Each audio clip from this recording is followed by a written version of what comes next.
The Giants. Who were they? Were they fictional? Were they real characters? Did they really shape our history? Were they really in existence? People all over the world want to know if giants really existed. Do we believe that they really existed? Or do we take it as a fictional story? We don't know. The Reptilians. Who were they? Were they an actual civilization?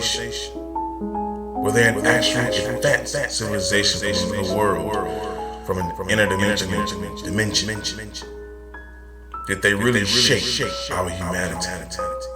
Are they really in control of everything that we do? Or everything that we have? Do we believe that this was a civilization that shaped the very order that we are under? Shall we believe that these creatures are in existence amongst us, using our flesh as camouflage, looking like us, walking like us, acting like us, reproducing like us? The giants and the reptilians are ones of very intriguing interest. Now, let's find out if they truly, actually existed. What's good, everybody? Welcome to the show. This your boy Tony Real, the God. Coming back at y'all with another show with great information. I hope y'all are ready to learn or to just listen to what I have to say about the giants and the reptilian civilization. Now, it may come to you as some sort of conspiracy theory, but I'm not a conspiracy theorist. I seek truth and I seek things to pretty much find out whether it's true or not. And one thing I can say is that from the beginning, I will say this. Giants once have existed. Giants are real. Yes, they are. Years ago, there was an expedition that went out, a retrieval team that went out to look for their missing military men out in Afghanistan, right in the middle of the desert near the mountains. Not sure, I think it was either east or about west. And they encountered a being that was about 8 to 9 feet tall with red hair, which is called a red hair giant. Now, you may not have heard of this story, but if you have, you already know that I'm on the right track of telling you what I'm talking about. And you already know what I'm talking about. These creatures have been in existence for millions of years, and I don't think that they're extinct. I think that they're just in hiding, like a lot of these beings have been doing for a long time. Many of them have been living amongst us for centuries. You just can't recognize them. That's because they wear the flesh bag of what we used to look like. They wear our skin. They look like us, act like us, talk like us. Not the giants per se, but the reptilians. As far as the giants are concerned, they are still around. If you have someone that's over 6 feet tall, just know that the blood of the giants runs through their veins. It's no coincidence. I believe that the giants are still here. I believe that they have made a tremendous amount of noise, showing us that they're still here. One came out of hiding, the red-haired giant, and killed an entire military team. And what did the government do? The government and the military covered it up, but did seize the body of the red-haired giant after being blasted tons of times with bullets because it wasn't going down. He was coming at him. The report says that the giant had a shield and a spear and came at them and started attacking them. The story goes that the red-haired giants were the cannibals. They ate human flesh. So you can just say they were the bad guys, right? So as far as I'm concerned, giants are real. They have been in existence for millions of years. And I think that they're still here. They're just hiding out, waiting for the moment for them to rise again and become more dominant than they ever have been on this planet. But humans have discovered so much and also have created so much technology. And these giants can die by our technology. So if they were to come out of hiding, wouldn't be easy to destroy us. Okay? So as far as the reptilians are concerned, these are creatures that have been living amongst us as well. All right? A lot of those stars you see up in the sky, the North Star, the Milky Way, the Orion's Belt, those are actually planets. How do I know? Astronomy. When you look up astronomy and you look at all the activity that space itself has, you wonder, why is that even happening? Stars don't move, but these stars do. Scientists have been captivated by the discoveries of what these stars were. Do your own research, people. You'll see exactly what I mean. They know about these stars being planets and not stars. They know about these creatures that live amongst us that are not humans, but reptilian. They look like us, act like us, eat like us, reproduce like us. They're the reasons why there are so many people in power. What is the problem with people not recognizing that we are not the ones in control, but they are? And you got to ask yourself, why is it that all the high-profile government officials always tend to make a visit to Alaska, but no one else can, like you or me or anyone else? You got to be someone of high class, high profiled, someone that they can control like a puppet. And I say to you, what I believe, like I told you with the giants, I believe that the reptilians do exist. Too much evidence has been discovered, recovered. The catacombs beneath the Catholic Church, catacombs in London that were found beneath an old warehouse. They live underground. They're right beneath us, people. So when you watch these TV shows sitting here telling you that, oh, giants aren't real, reptilians aren't real, it's all fake, don't believe that. These creatures exist, and they're here to stay. We're the ones that are in their way. We're the ones that are the intruders. So, the book of Enoch explains a lot. Why would your Christian or religious faith organization take out that book? Think about it. Now, there may be parts in the book that say Enoch, but it's not the full story. They're not going to give you the actual book because it has too much truth about extraterrestrials and giants and reptilians. The civilizations of beings that have been here for a long time were here long before we decided to take the damn planet. And see, and that's another thing we misconstrued. We never took this planet. They allowed us to take it. They wanted to see how we would evolve. And I got to say, we are still a disappointment. So, I want y'all to check out this video that I have. I have a clip for y'all. And it's about the book of the giants. You see the title of the show, the Book of the Giants and the Reptilian Civilization. Okay? So, it's about 20 minutes. I hope y'all can stick around and watch. Okay? Pay attention and listen up.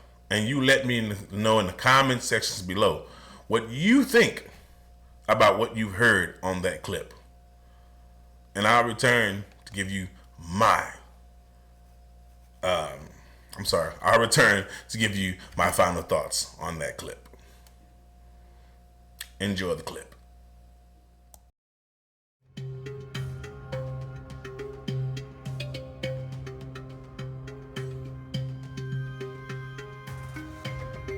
When human beings began to increase in number on the earth, and daughters were born to them, the sons of God saw that the daughters of humans were beautiful, and they married any of them they chose. Then the Lord said, My spirit will not contend with humans forever, for they are mortal. Their days will be 120 years. The Nephilim were on the earth in those days, and also afterward, when the sons of God went to the daughters of humans and had children by them. They were the heroes of old, men of renown. Genesis chapter 6, verses 1 through 4. The word Nephilim has been a hot topic for pretty much ever. What exactly does it mean? Fallen angels? Half man, half supernatural people like Hercules or Gilgamesh? Giants? All of the above? And to add to that mystery, this all happens before the flood of Noah. There are scant details about the world before the flood, other than it was a terrible, evil place, so bad that God regretted he ever made man. In a previous episode called The Book of Enoch, I read through the opening parts of 1st Enoch, which claims to be an account about the life of Enoch in that crazy world before the flood. Enoch, of course, is in the actual Bible, in Genesis, described as a righteous man who walked with God, and is one of the only people to be taken to heaven without dying. The Book of Enoch, though, is in a category of books called Apocrypha, books that are of unknown or doubtful origin or authorship. Check out my Book of Enoch podcast for more on that. But here's a quick recap of the story in Enoch that'll be relevant to this episode. People on earth were multiplying, and the sons of God were enamored by the beauty of the daughters of men, so much so that they came down from the heavens and took them as wives and had children of their own. The offspring of this unholy union was giants. Then Shemyaza, the leader of the fallen angels, fearful of the repercussions of their actions, proposed that they all be bound together by an oath, so that if one of them is punished, they will all be punished. They proceed to teach people sorcery and other evil things, while their offspring, the giants, consumed all the produce of mankind. Eventually that wasn't even enough, and the giants turned against man and started devouring them as well. The good angels saw all of this unfolding and asked God why he hadn't intervened. God instructs the good angels to inform the bad angels that their sin has been acknowledged and that they will all be punished. None of their offspring will achieve eternal life. Ultimately, this moves into the flood of Noah, and the world is effectively started over from scratch. There is, of course, more to the story in Enoch, and there are 2 other books of Enoch after that. For this episode, I wanted to highlight another book from the Apocrypha that goes hand in hand with Enoch, the Book of Giants.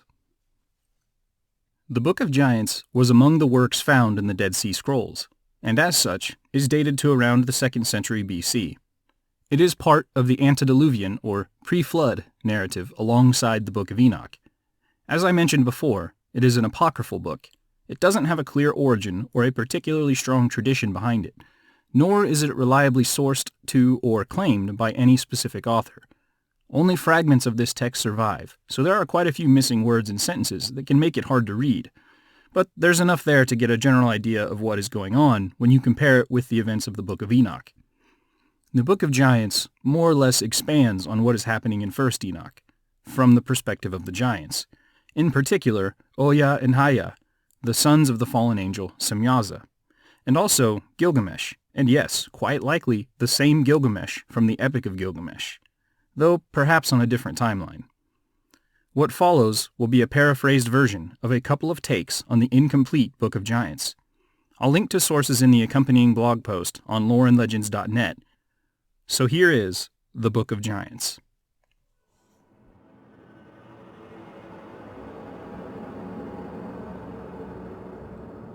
The sons of God consumed everything that the earth produced, the fish, the birds, all the fruit, and all the grain. They even committed sins against the beasts and the reptiles. They performed every harsh deed with harsh utterance upon male and female creation, and upon and among humanity itself. 200 angels left heaven for earth.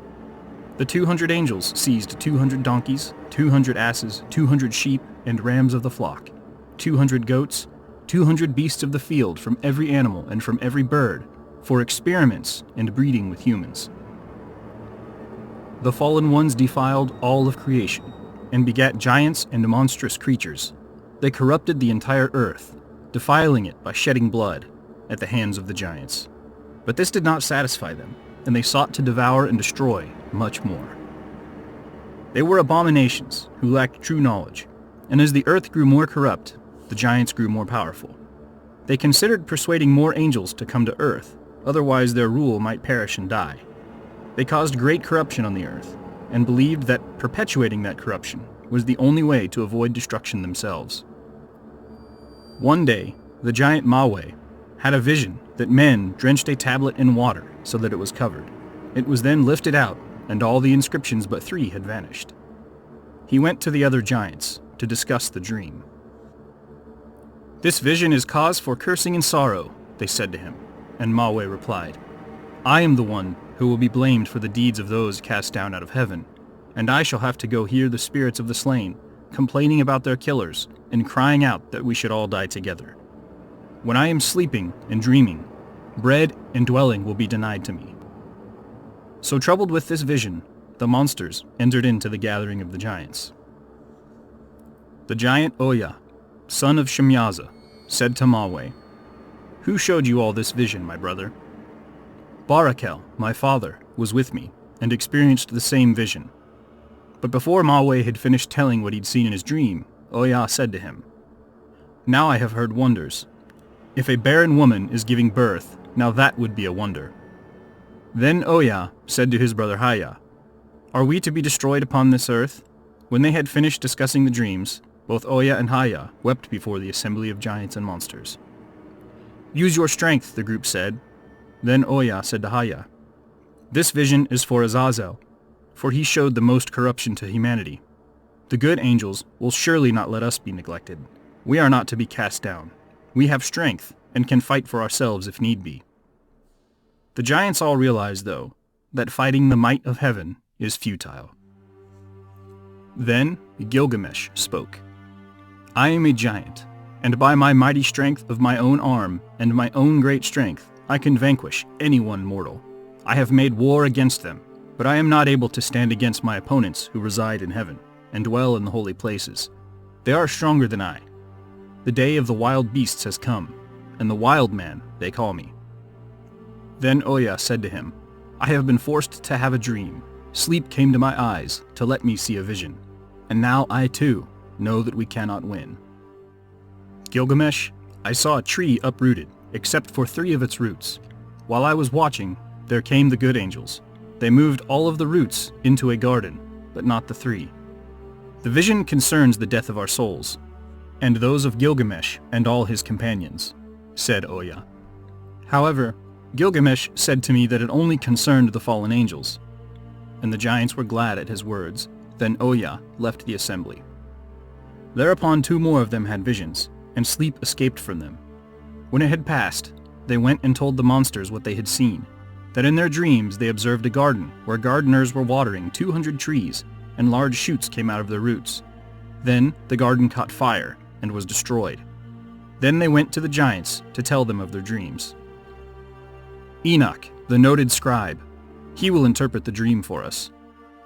Then Oya declared to the giants, "I too had a dream.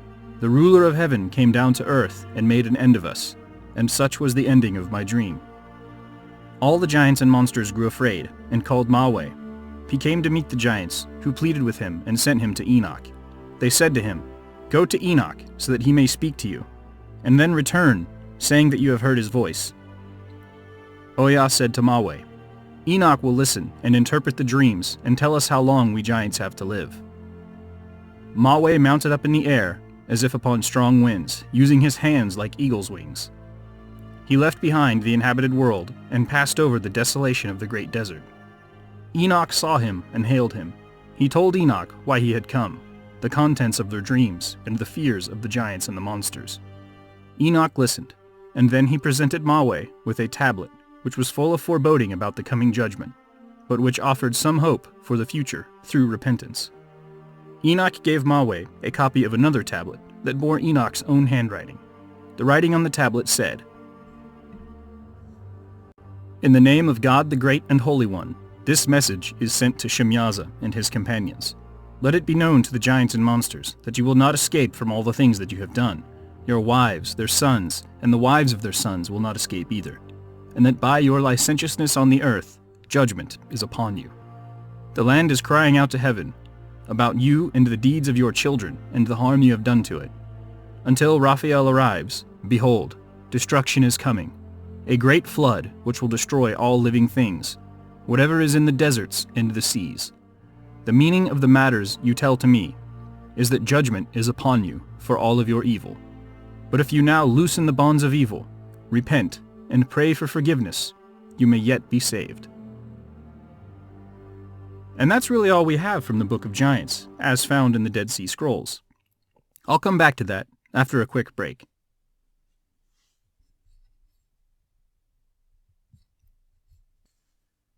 So you can see how closely the Book of Giants mirrors parts of 1st Enoch, but from a different perspective.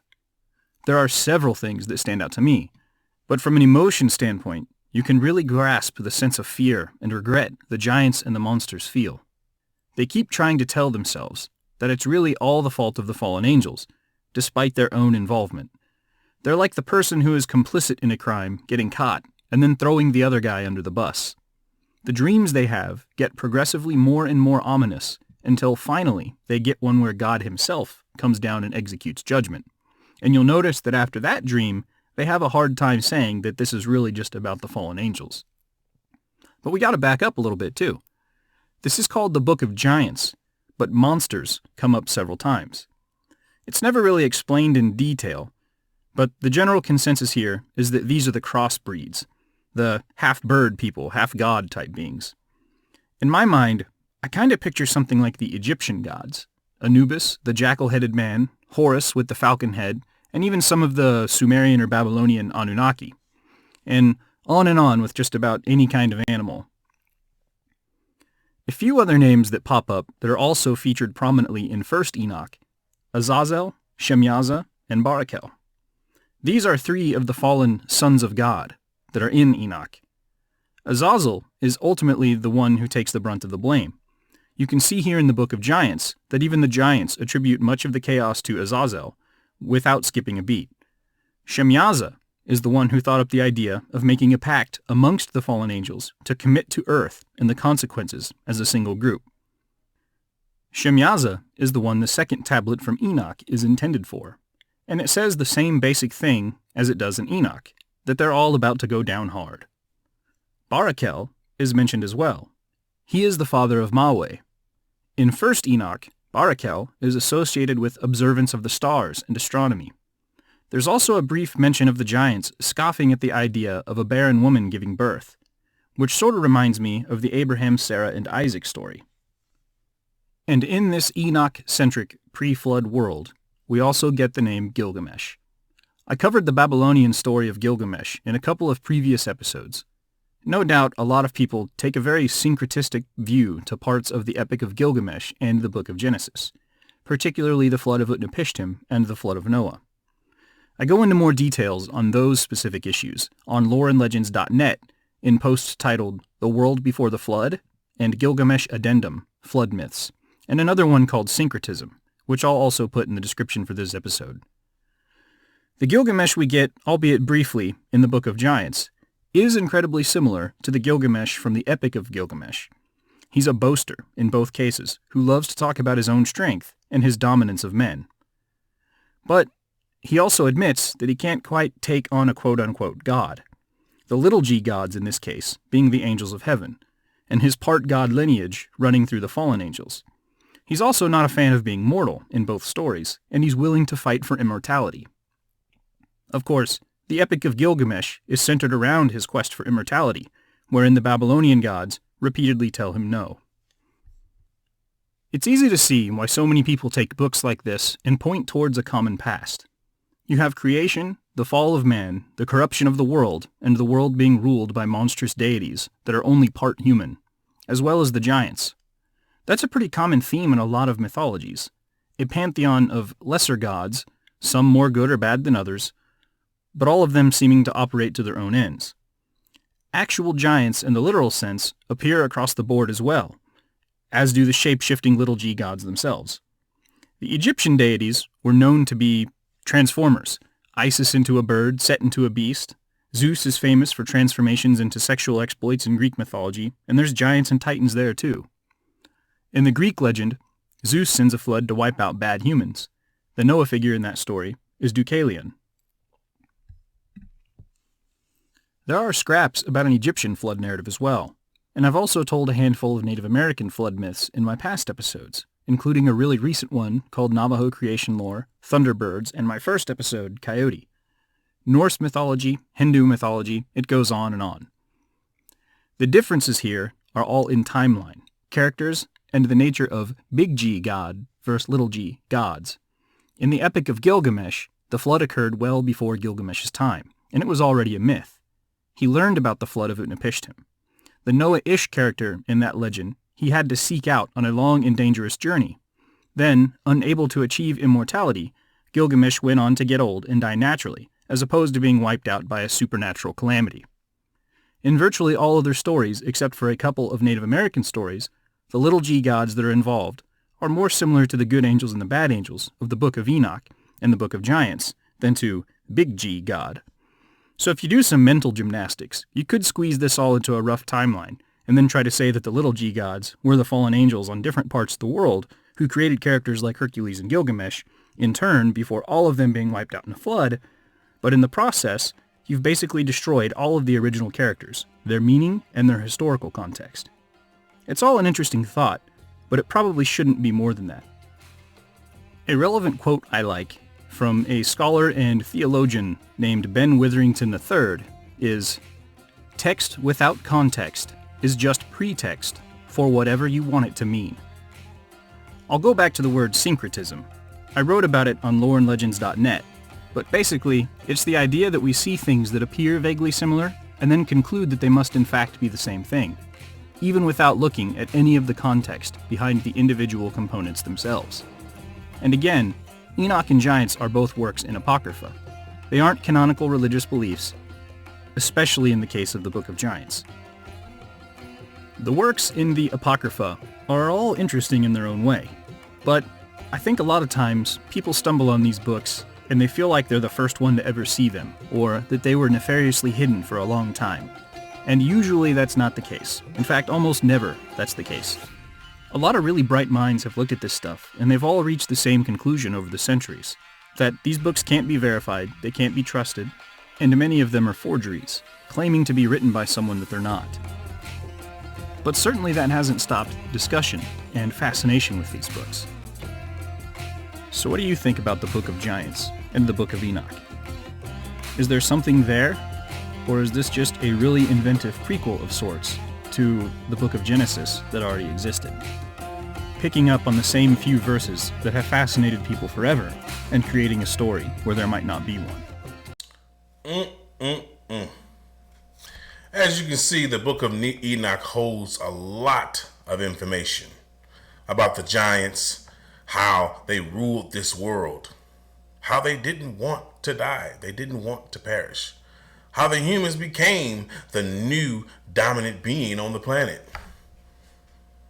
As you can see in that clip, it talked about numerous of things. As far as the giant Gilgamesh being a ruler, and as far as how humans were amongst these giants, worship them as gods. So, I'm going to read you this paper here. This is an article that I pretty much pulled up.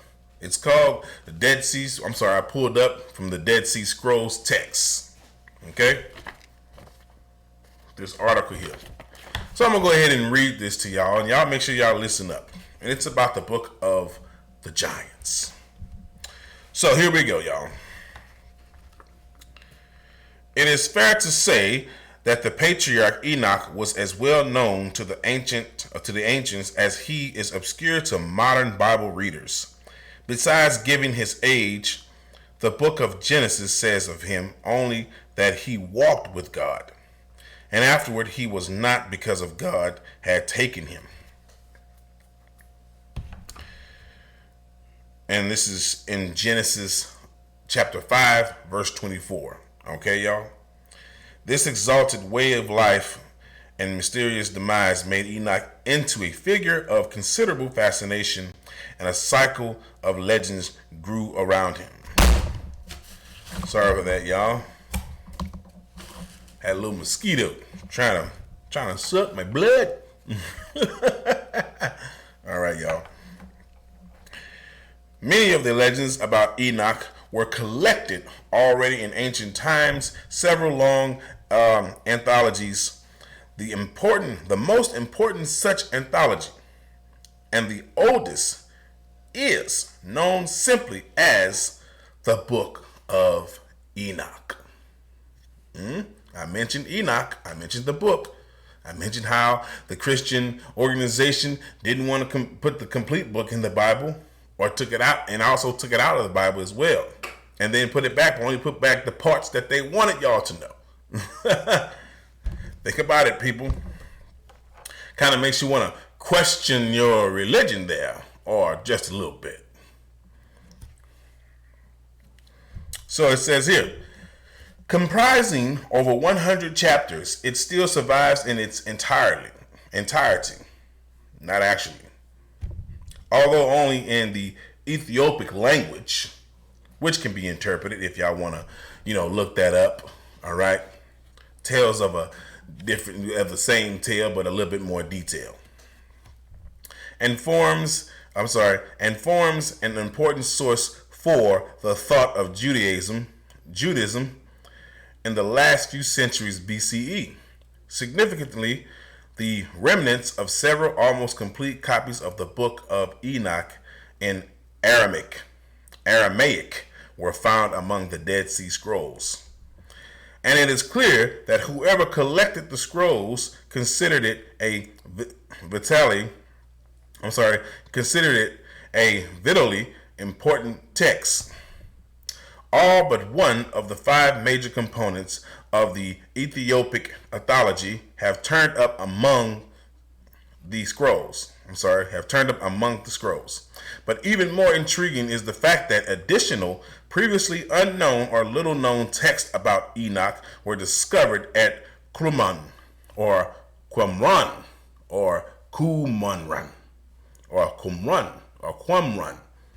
however y'all want to say that. Okay, it is Qumran. All right. The most important of these is the Book of the Giants.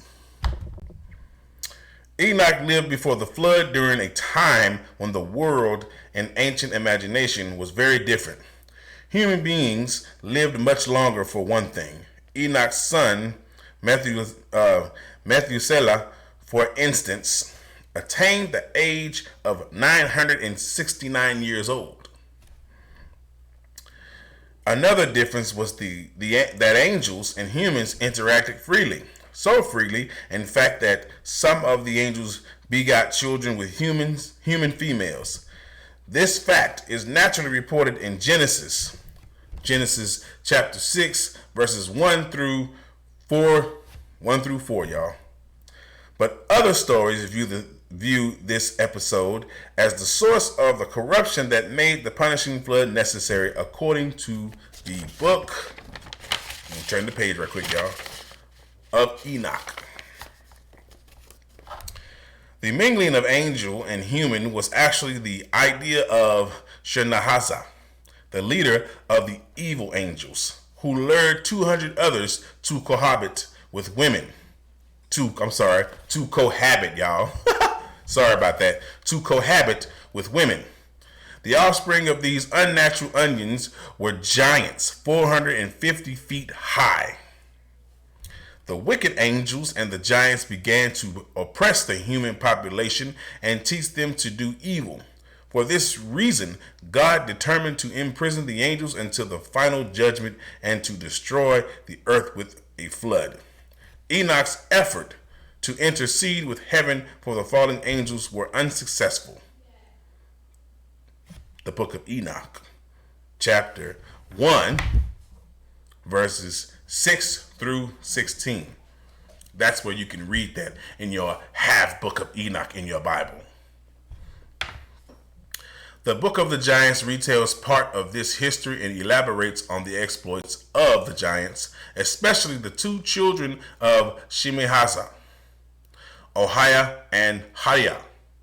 Since no complete manuscript exists of giants, its exact contents and their order remain a matter of guesswork. Most of the content of the present fragments concerns the giants,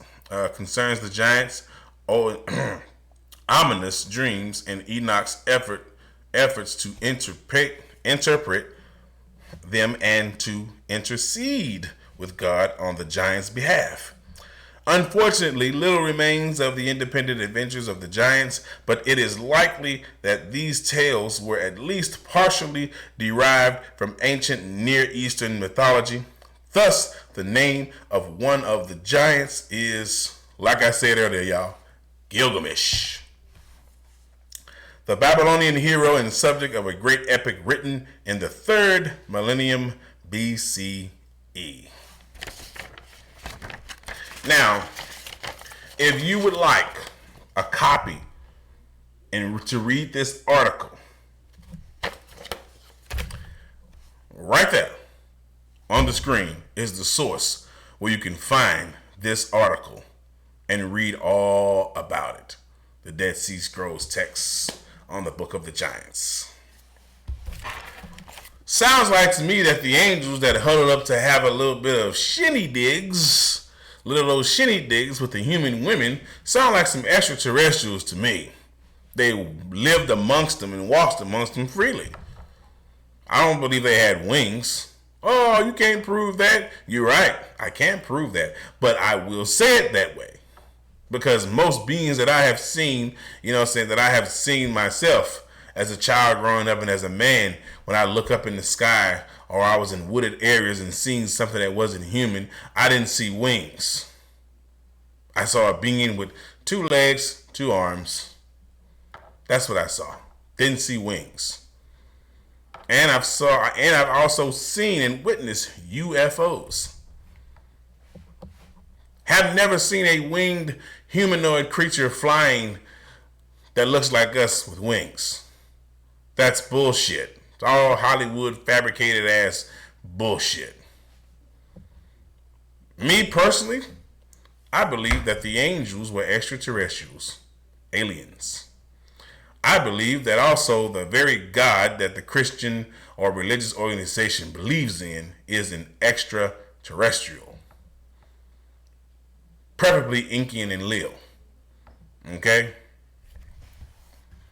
The Book of Enoch pretty much explains civilization, who was in charge, who was around first, who did what. Sounds like some genetically engineered shit, don't you think? Think about it, people. So like I said, if you want to read about this, Dead Sea Scrolls text on this source that I just read to you, this article. Once again, the source is right there on the screen. Use that source, do what you want with it, do your own research, and find out. So, were the giants real? Yes. Were the giants destroyed? Yes, but not all. And not by what I think or believe was a god, but by a more advanced civilization that they feared. And I'll leave you with that one. So y'all, hey, make sure y'all put the likes up, man. Get those likes up. Like. And let me know in the comment section below what y'all think about what I just said. So the next clip I have for y'all, we're going to move on to the reptilians. I know y'all been waiting on this one. So, what do we know about the reptilians? There's evidence all over the world about reptilians, okay? They live amongst us. They look like us, okay? All this stuff. You can look this stuff up, y'all. It's like free on the internet. You can find this stuff even on YouTube, all right? You know what I'm saying? You can look up other sources, books and stuff, and there's all types of things about reptilians. But I'm going to show you this clip about this reptilian civilization that has dominated the human race secretly for thousands of years. Oh, y'all thought we were in control, huh? Y'all thought we were the more dominant, huh? Oh boy, y'all about to shit on y'allself when y'all see that we have never been at the top of the food chain. We've always been the bottom of the goddamn barrel. How does it feel to know that you're the baby and they're the adults? So, check out this clip on the reptilians, y'all, and I'll be back with my final thoughts. See you in a second. George Bush, Justin Bieber, Alexander the Great, Genghis Khan, every Chinese emperor, Queen Elizabeth, Mark Zuckerberg. What do all these people have in common? Well, all of them hide a dark and cold secret just beneath their artificial skins. According to 4% of Americans, that is. Explain yourself. In 2013, public polling revealed that a small but not entirely negligible portion of the United States population subscribed to the idea that a race of shape-shifting lizard people control our world by taking on human form and gaining power. By comparison, the same poll found that 7% of respondents believed the moon landing was fake, and 5% claimed the Beatles member Paul McCartney died in 1966 and was secretly replaced with a body double. Ever since around the early 2000s, there has been this idea floating around in our popular consciousness, that a collection of famous people, from our political leaders to celebrities, are secretly reptile-like aliens disguised as humans. These mysterious beings from another planet have been delicately influencing us throughout our distant and not-so-distant past for malicious purposes. They control the government and popular culture, telling us what to think and what to do. We could be a food source. Admittedly, it is one of the more absurd and nutty conspiracies out there, and to most people it has rightfully become a sort of widespread joke. However, for others, it is no joke at all. There are people who emphatically believe in this conspiracy, often citing evidence from history, cultural mythology, and archaeology that supposedly supports its existence. Where does this reptilian conspiracy come from, exactly? What is the alleged evidence held up in its defense? And why are there people who actually believe in it? To answer these questions, I have a special guest joining us today, Dr. David Miano from the World of Antiquity channel. Hi Trey, thanks for having me. I am really excited to be talking about reptilians with you. It's going to be fun. I'll offer my observations as they come up. Let's get into it. So sit back and enjoy this installment of Behind the Conspiracy, Reptilians. Despite the claims of many of its proponents, the idea of reptilians is relatively young. It appears that we only need to go back a little under 100 years to see its origins. This specific origin story is often mentioned in various pieces of reptilian media. As the story goes, on January 29, 1934, the Los Angeles Times newspaper reported that an engineer by the name of George Warren Shufelt had conducted a mining survey beneath the city of LA, specifically under Fort Moore Hill.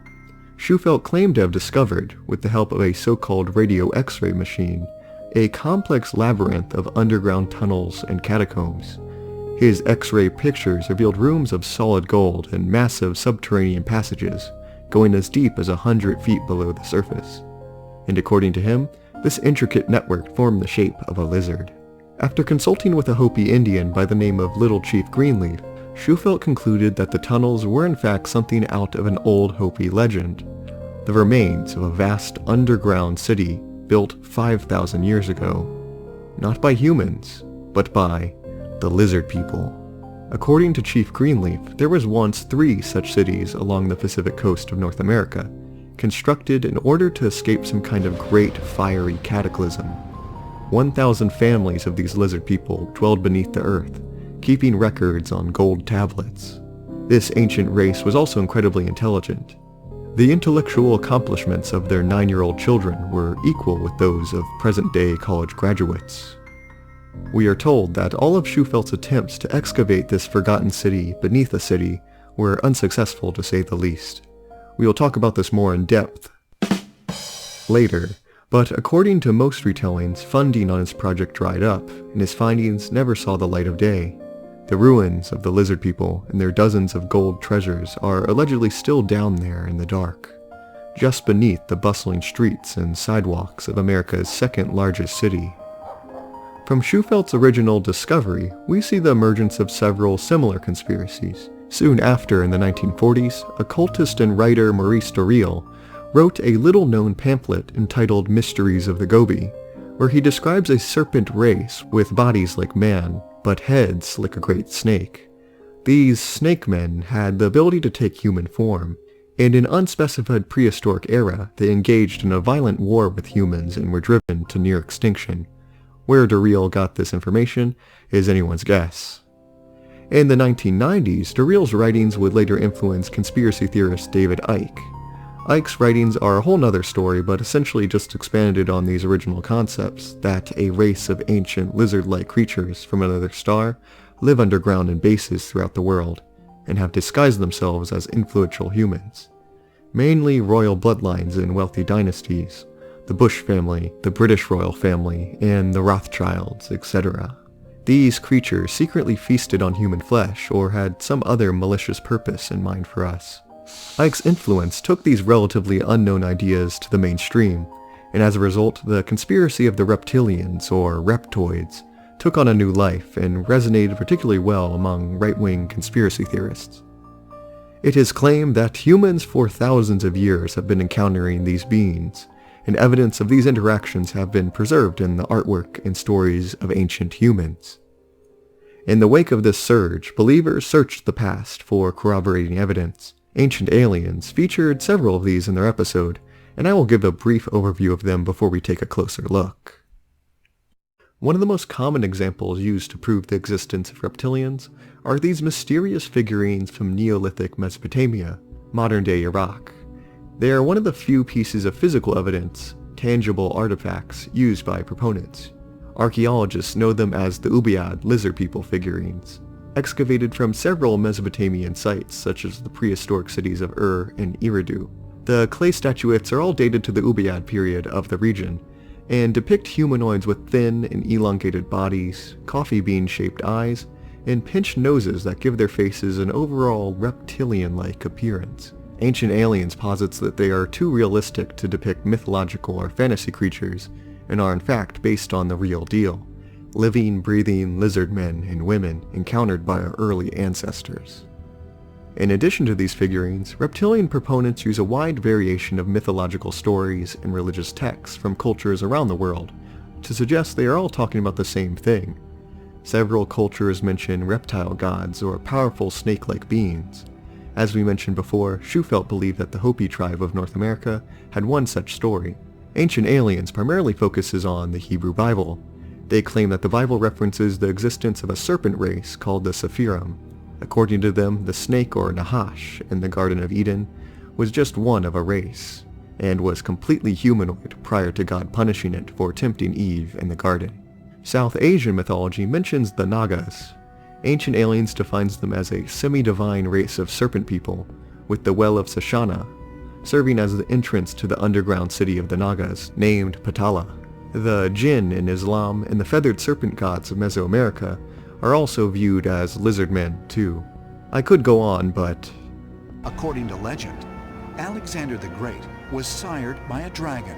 All of this is to say that according to these conspiracy theorists, many different regions around the world share unmistakable similarities that lend credence to the idea that humans have been interacting with a race of advanced subterranean reptile humanoids pretty regularly throughout history.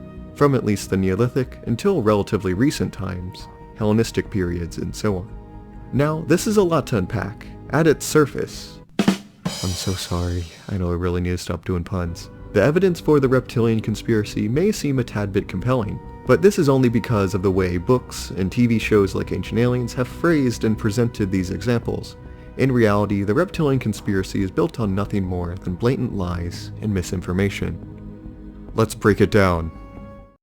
I told them, hey mom, I spent 8 years on this degree, but I hate it, and I really want to change jobs. I'm sorry, I know. Let's start with that lost city of the lizard people Warren G. Shufelt claimed to have discovered under Los Angeles, as this story seemingly jump-started the whole conspiracy in the first place.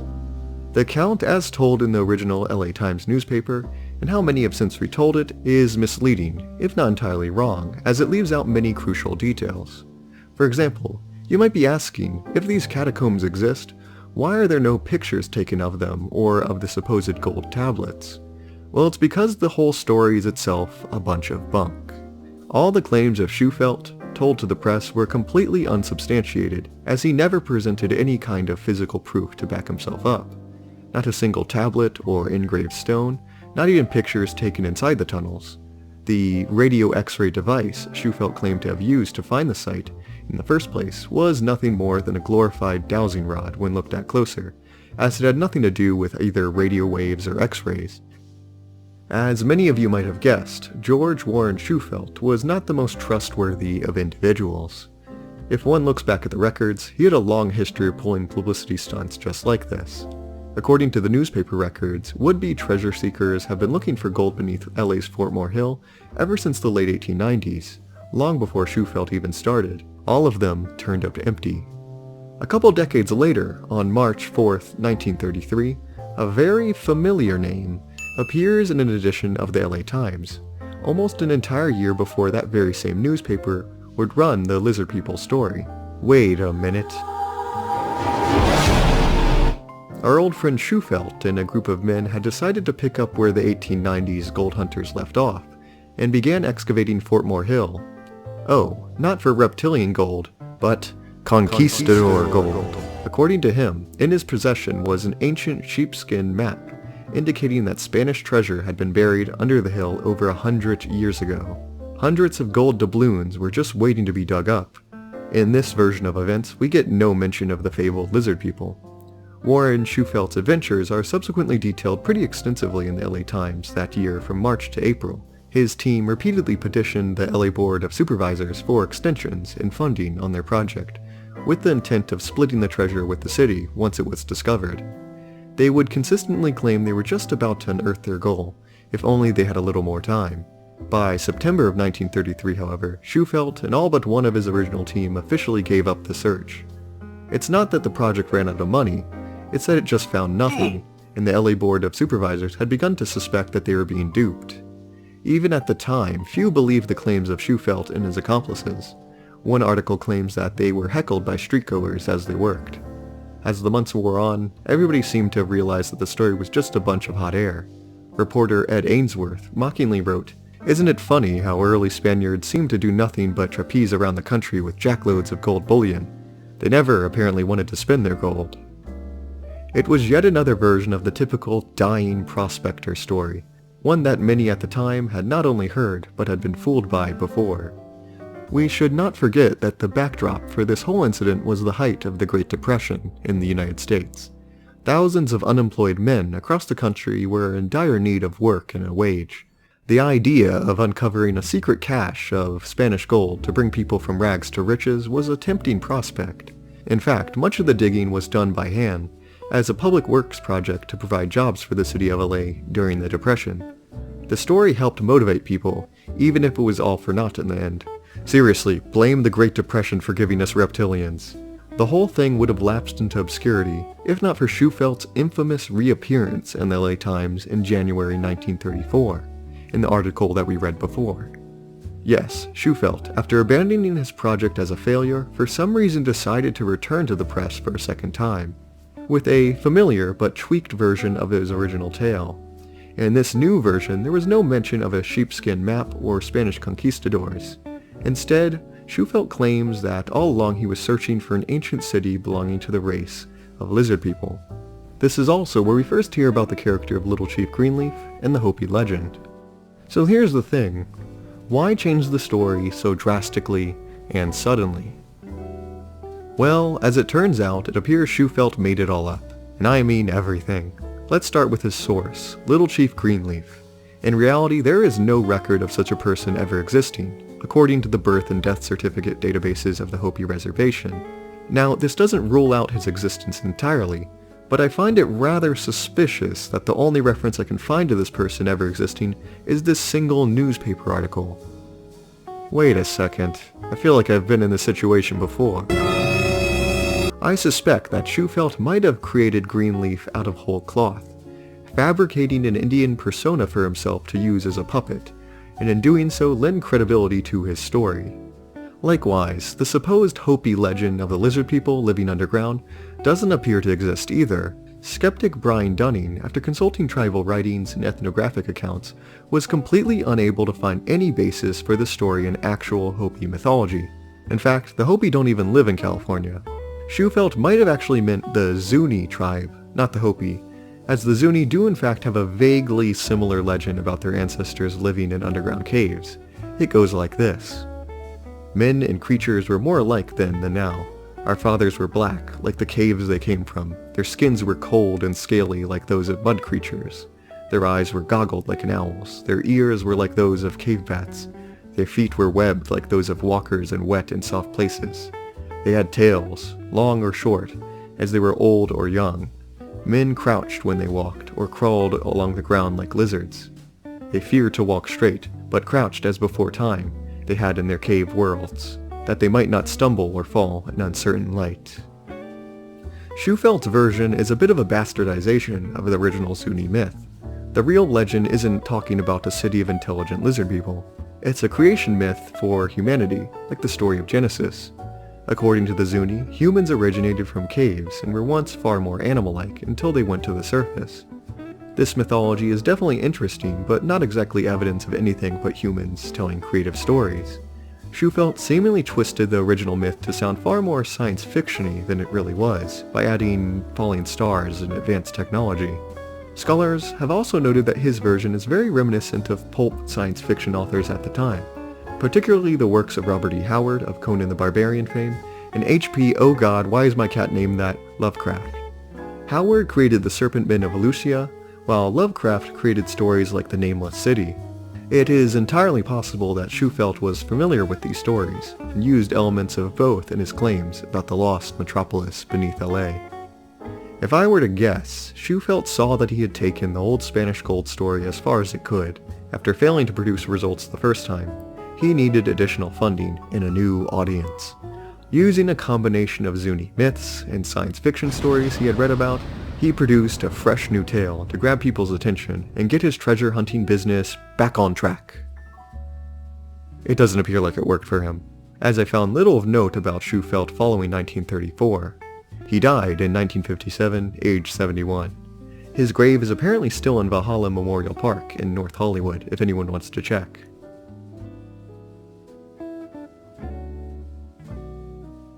As for LA's Fort Moore Hill, it has been excavated extensively since the time of Shufelt. In 1938, a fair amount of dirt from the hill was used to fill Union Station during its construction. In 1949, the Broadway Tunnel was demolished to make way for the new Hollywood Freeway. Both projects were extensive, but failed to produce any evidence of underground catacombs or gold. The origin of the reptilian conspiracy was essentially just some random guy's attempt to make a quick buck during the Great Depression. And here we are. A house or a laptop? Which one do you think is worth more? Well, definitely not the house, because it We are now. But what about all those other artifacts and stories? Let's talk about those convincing figurines. The Ubayyad figurines were first discovered by archaeologists back in the 1920s, who described them as drab pottery figurine of a man. Evidently, they didn't find them the most exciting or interesting of ancient artifacts. Little did they know that their relatively minor discovery would be proclaimed almost a century later as one of the most central pieces of evidence to a grand conspiracy. I think all the attention that the lizardmen figurines get might be the result of the general lack of published studies on them by actual scientists, the absence of expert voices leading to nutty theories taking root. Let's hear what David has to say about them. Because of their elongated heads, pointed noses, dots on the torso, and coffee bean-shaped eyes, earlier treatments of these figurines called them ophidian, suggesting they are snake-like. It's true that because this isn't a period before writing, we don't know a whole lot about them, but they may very well be stylized human figures. The strange head could be a mask worn during ceremonies or other special occasions, or it could be artificial skull elongation, which was practiced, we know this, in the area at the time. The marks on the body may be tattoos or scarification. There's been a lot of talk about what they look like, and not as much talk about what they were used for. They've been found in graves and within settlements. They were not children's toys because they're not found in any children's graves. And they're not effigies of the deceased because, well, there are not enough differences between them, as you would differentiate people, right? But people appear to have owned these figurines during their lifetimes, and then they were buried with them when they died. Yes, as David says, we don't really know what these figurines were used for, or what they meant to these ancient people. Much attention has been brought to them, but in truth there's just not much to go on or even talk about. We just picture these figurines as mysterious because we lack the writing or folklore to explain their purposes and meanings, not necessarily because they are particularly shocking. They could represent all kinds of things. They could be depictions of gods or guardian spirits or fantasy monsters, ancestors, priests in masks or goofy hairstyles. Their vaguely lizard-like appearance could just be the product of art style. We just don't know and probably will never know their true meanings. But one thing is clear, that these figurines are likely not depictions of alien reptoids. In a similar vein, let us examine the Nagas of South Asian folklore. The Nagas can indeed be found in South Asian myth. Our oldest source on the Nagas is the Indian epic Mahabharata, the earliest form of which dates to around the 8th or 9th century BCE. And since then, the stories about them have been expanded and embellished. They're depicted as serpents, sometimes holy snakes, other times part snake and part human, other times just human. The fact that they don't have a single form highlights the non-physical, magical aspect of the Nagas. And in the legends, some are said to have been rulers, the Nagarajas, and some claim they came from Sri Lanka. As we can see, Nagas in actual South Asian myth are not the race of advanced humanoid reptiles Ancient Aliens claims. The stories about them have been twisted to say things they explicitly don't. For example, the underground Naga Sedia Patala is actually a type of underworld in Indian cosmology, like Hades or Hell. It exists in the lower depths of the universe itself. Reptilian proponents even use images of Indian stepwells as entrances to Patala, but these stepwells are not mysterious to archaeologists or even that ancient. The oldest of them were created in the 2nd century AD, and most others, especially the more complex ones, were made much later in the 900s and 1000s AD. And yes, we know that they were made by human hands for the very utilitarian purpose of collecting water, not entrances to reptilian cities. These wells are medieval. Claiming aliens built them is just as ridiculous as claiming aliens built Christian cathedrals in Europe. Ancient Aliens also butchers the Bible by reading a little, well, let's be honest, a lot between the lines. Take their claim that the serpent in the Garden of Eden was a completely humanoid reptilian. The interpretation of the Genesis story, the Garden of Eden, has been the subject of great debate for literally centuries. Over time, many people, not just Ancient Aliens, have made the text say things that it explicitly does not state at all. The identity and importance of the serpent is one of them. As far as we can tell, in the original story, the Genesis serpent, or Nahash, was just that, a serpent. The story, as the ancient Israelites understood it, was that this Nahash was merely the first snake created by God, an ancestor to every snake afterwards. You can explicitly see this in the language of the text. Now the serpent was more subtle than any other beast of the field, which the Lord God had made. The word Nahash is also used elsewhere in the Hebrew Bible to refer to completely ordinary snakes. Aspects of the Garden of Eden serve as a creation story, a story that was told by early humans to explain a natural phenomena that they encountered in daily life, something that is universal to all religions. Since the dawn of time, people have always asked questions. Why does it rain? Or why is childbirth so painful? Why don't snakes have legs like other animals? The Bible is filled with these kinds of mythic explanations. According to the ancient Israelites, prior to God punishing it, the snake had legs like a lizard, but due to his cleverness, he was cursed to crawl on his belly. There are also similarities in the story to the ancient text, the Epic of Gilgamesh. In the significantly older story, the king Gilgamesh wants to attain immortality, and almost achieves this by consuming a magical flower. However, a serpent steals it from him at the last second, and as a result, the animal sheds its skin and retains its youth, thus explaining why snakes shed their skin. The idea that the snake in Genesis was Satan or Lucifer in disguise is a much later reinterpretation, deserving of its own video. Many aspects of the story we interpret today are not found in the original text, Genesis. For example, later Christian art depicting the serpent as a female humanoid likely comes from, again, a reinterpretation of the narrative, where the character of the serpent was fused with that of Lilith, a demon-like succubus that has a pretty complicated history in and of itself. I discussed this in a previous video, so you should check that out. Anyways, the point is no, the snake in the Garden of Eden was not meant to be interpreted as a reptilian. It's just a dang snake. Speaking of which, we should talk about that Sephirim in the Bible as well. Ancient Aliens describes them as a serpent race, the Garden of Eden snake just being one of them. Seraphim is the plural form of the Hebrew word seraph, which indeed does refer to a supernatural or heavenly being. The Hebrew root of the word, which means to burn or incinerate, may refer to the seraph's act of burning or destroying the enemies of God. Iconography from ancient Judah has been found depicting a seraph, which is a winged serpent. It has similarities to the Uraeus of Egypt, a serpent that was believed to spit fire. This coincides with verses in the Bible, such as Numbers 21, 6-8, and Deuteronomy 8:15, which speaks of fiery serpents, and Isaiah 14:21, which speaks of a flying serpent, all instances using the word seraph.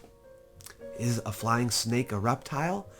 Sure, but a winged serpent doesn't really coincide with the description of the reptilians that Ancient Aliens gives. They aren't humanoid.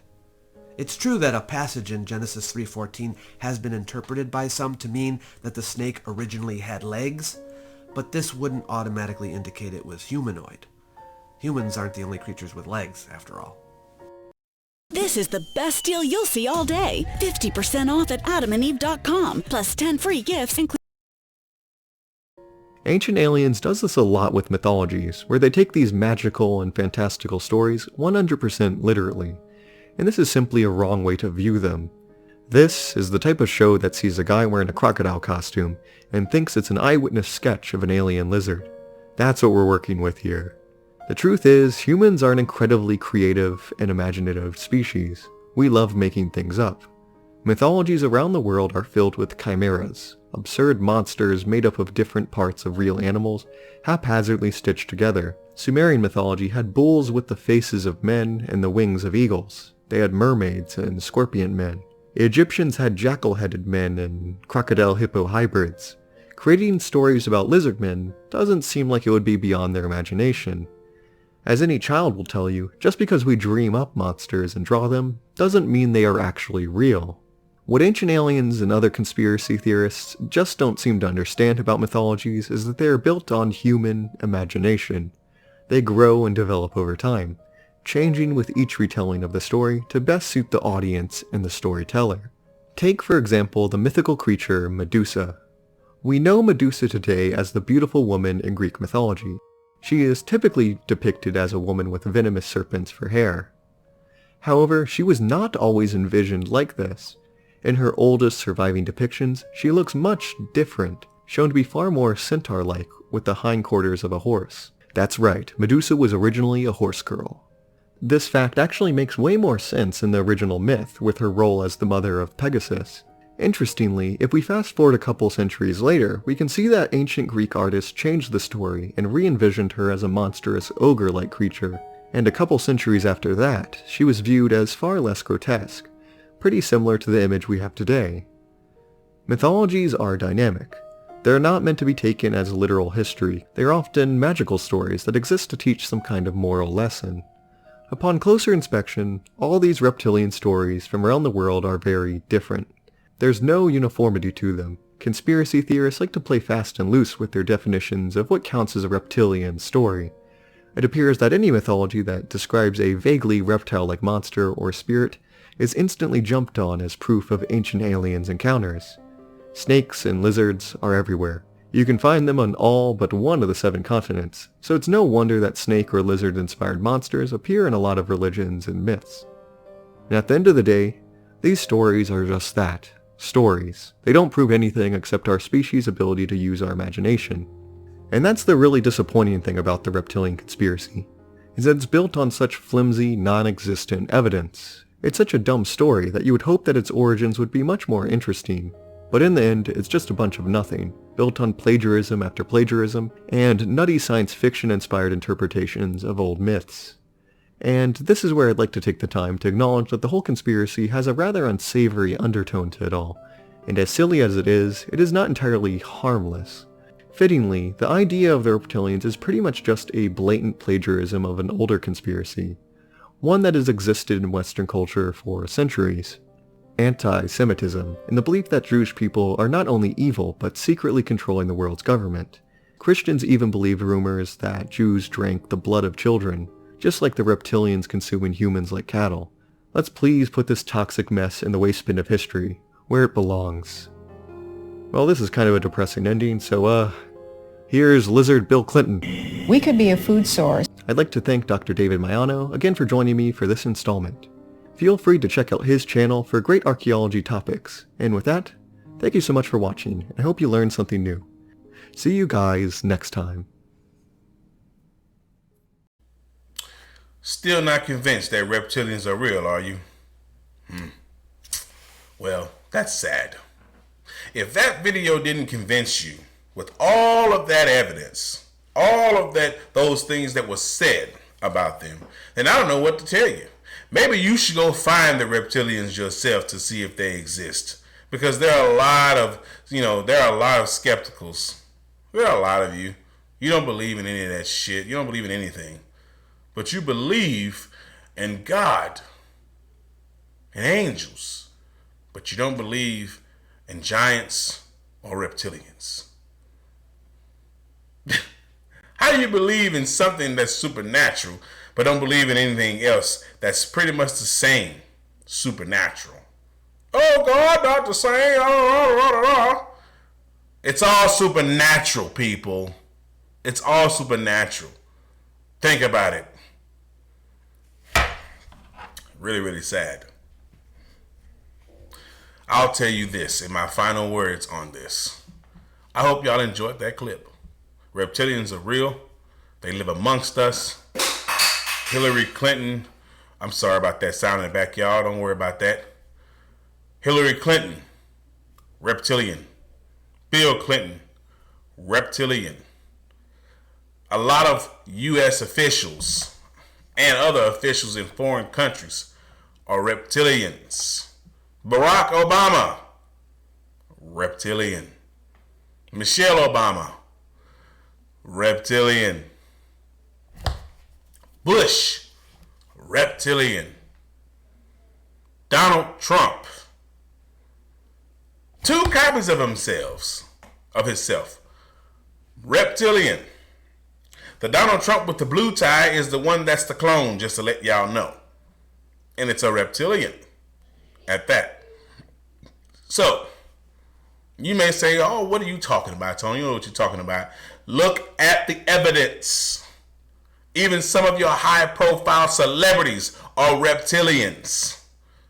They work amongst us. They're even your news media personnel, your news anchors. They're even police officers. These creatures are everywhere, all over us, all around us. And I just happen to have seen a few of them in person. But they did not know that I knew what they were. They thought I knew that they were just humans, but I knew that they weren't. You're going to think Tony's crazy. I can care less. Do I shame you for what you fucking believe in? So don't shame me. And in closing, giants are real, people. Reptilians exist, people. We must prepare for the final fight, the final showdown, because the time has come for them to take back what they allowed us to use. Not keep, use. They want the planet back, and they will have it back. Well, they'd have to go through these other species as well, the ones that want this planet for their own natural resource. Let's just say they want to take it, all the natural resources. So while they worried about them trying to take what this planet has, they can't worry about us right now. But the time will come. And I hope everyone will awaken themselves. Wake up, people. They are among us. Stop questioning the fact if they are among us, if we're truly alone. No, we're not fucking alone on this planet. They are here, they have been here, and they are not going anywhere. They are your children, they are your mother, they are your father, they are your brothers and sisters. They are everywhere. They're your next door neighbor. They're your fellow employee at work. They are everywhere. Hopefully one day we get to witness a giant, a true large giant. I'd like to see that, I would. But I'm pretty sure it's not coming to shake our hand or say, hey, hi, how you doing? No, it's going to do what it come here to do. Whether it may be destroy or set up shop, whatever. Extraterrestrials are real. And I don't care what any of you say about me, just because I believe in all this shit. You believe in angels and demons and a omniscient, omnipresent God that you can't see, feel, or touch. So why can't I believe in giants and reptilians and aliens? So that is it for the show. I'm glad y'all were here, man. Get those likes up, man. I'm glad y'all watched. Hopefully y'all enjoyed the show. And, I enjoyed, sitting and discussing this stuff with y'all, letting y'all know what I think, you know what I'm saying? Now, and I want to make sure that everyone got what they needed out the show. Hopefully the video clips helped you enough. But I also have a bonus clip. This bonus clip, if you want to stick around for it. If you want to stick around for it. It's about 2 hours long, and you probably like, ooh, 2 hours. That's well, take your ass on then. This video is for the people that actually want to watch and that actually fuck with me on my channel. Excuse my language. I don't mean to curse. I'm sorry. But if you don't want to watch, because it's 2 hours long, see you later. But if you want to sit here and watch, cool. Get those likes up, subscribe, all right, and turn on your bell notifications. This next clip I have to show y'all is about a man that interviewed an actual reptilian female. All right. Now, it's in scripts because he couldn't put the entire interview because of sensitive information had to be kept, of course. But what you get is a lot and very beneficial. Your mind is about to be blown what this reptilian female has to say about the human civilization, the world itself, and other beings like herself and different. Thank you for watching the show. Thank you. And I won't be coming back for closing remarks. I'm going to leave y'all with this clip of this interview of the female reptilian. And y'all let me know what y'all think in the comment section below. All right. And I'll see y'all soon on the next show. Holla at your boy. Thanks for watching. Enjoy the clip.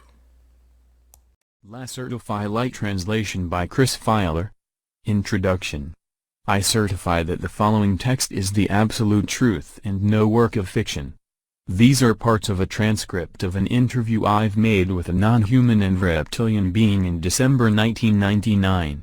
This female being was already in contact with a friend of mine, whose name is given only with the abbreviation EF in the text, since some months.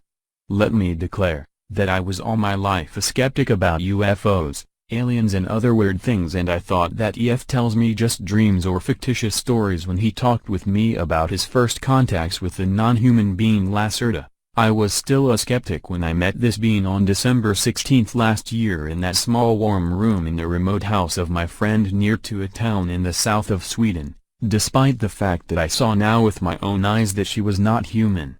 She has told and shown me so many unbelievable things during that meeting that I can't deny the reality and the truth of her words any longer. This is not another of that wrong UFO papers which claim to tell the truth but tell in fact just fiction. I am convinced that this transcript contains the only truth and therefore you should read it. I had talked with her for over 3 hours, so the following transcript shows you only shortened parts of the interview, because she asked me after the interview not to publish everything she had told me already now. The order of the questions in this transcript is not always the same order in which I had asked them, so it may seem sometimes a little bit confusing to you. It was not easy to delete all the important parts she had asked me to delete from the transcript, so I apologize for the maybe unusual order. I'm in the possession of the entire transcript of the interview, 49 pages with some of my drawings of her body and her equipment, and also of some tapes on which I have the full interview, but I will not reveal this before I have permission from her. I will send this shortened form of the still fascinating document to 4 of my reliable friends to Finland, Norway, Germany and France, and I hope they will translate it into their own languages and into other languages, and I hope as many people as possible will be able to read and to understand the transcript. If you receive it, please send it to all your friends via email or make printouts and copy them. I certify furthermore, that various paranormal abilities of her species like telepathy and telekinesis, including the moving and dancing of my pencil on the table without touching and the flying of an apple around 40 centimeters over her hands, were shown to me during the 3 hours and 6 minutes of the meeting, and I'm absolutely sure that these abilities were no tricks. The following is certainly difficult to understand and to believe for someone who hasn't experienced it, but I was really in contact with her mind and I'm now completely sure that everything she said during the interview is the absolute truth about our world. Unfortunately, if I read the entire transcript and, much more, this very shortened form by myself, I have the strong impression that everything I've written sounds too unbelievable to be true, that everything sounds more like a bad science fiction story from TV or cinema, and I have doubts that anyone will believe my experiences. But they are true, if you believe it or not. I can't expect from you that you believe my simple words without evidence, but I can't give you that evidence. Please read the transcript and think about it, and you will maybe see the truth in these words. There will be a new meeting between me and her, again in the same house in Sweden, on April 23, 2000, and she promised me to give me maybe some evidence for her existence. In the meantime I collect questions which I will ask her then. Maybe she gives me permission to reveal more of the missing parts in the transcript and about the coming war. Believe it or not, this makes no real difference, but I hope you will believe. Ole K. Transcript of interview, shortened version, December 16, 1999. Question: First of all, who are you and what are you? Are you an extraterrestrial species or can your origin be found on this planet? Answer: As you could see with your own eyes, I'm not a human being like you, and to be honest I'm no real mammal, despite my partly mammal-like body features, which are a result of evolution. I'm a female reptile being, belonging to a very old reptilian race. We are the native Terrans and we live on that planet since millions of years. We are mentioned in your religious writings like your Christian Bible, and many of the ancient human tribes were aware of our presence and worshipped us as gods, for example the Egyptians and the Inca and many other old tribes.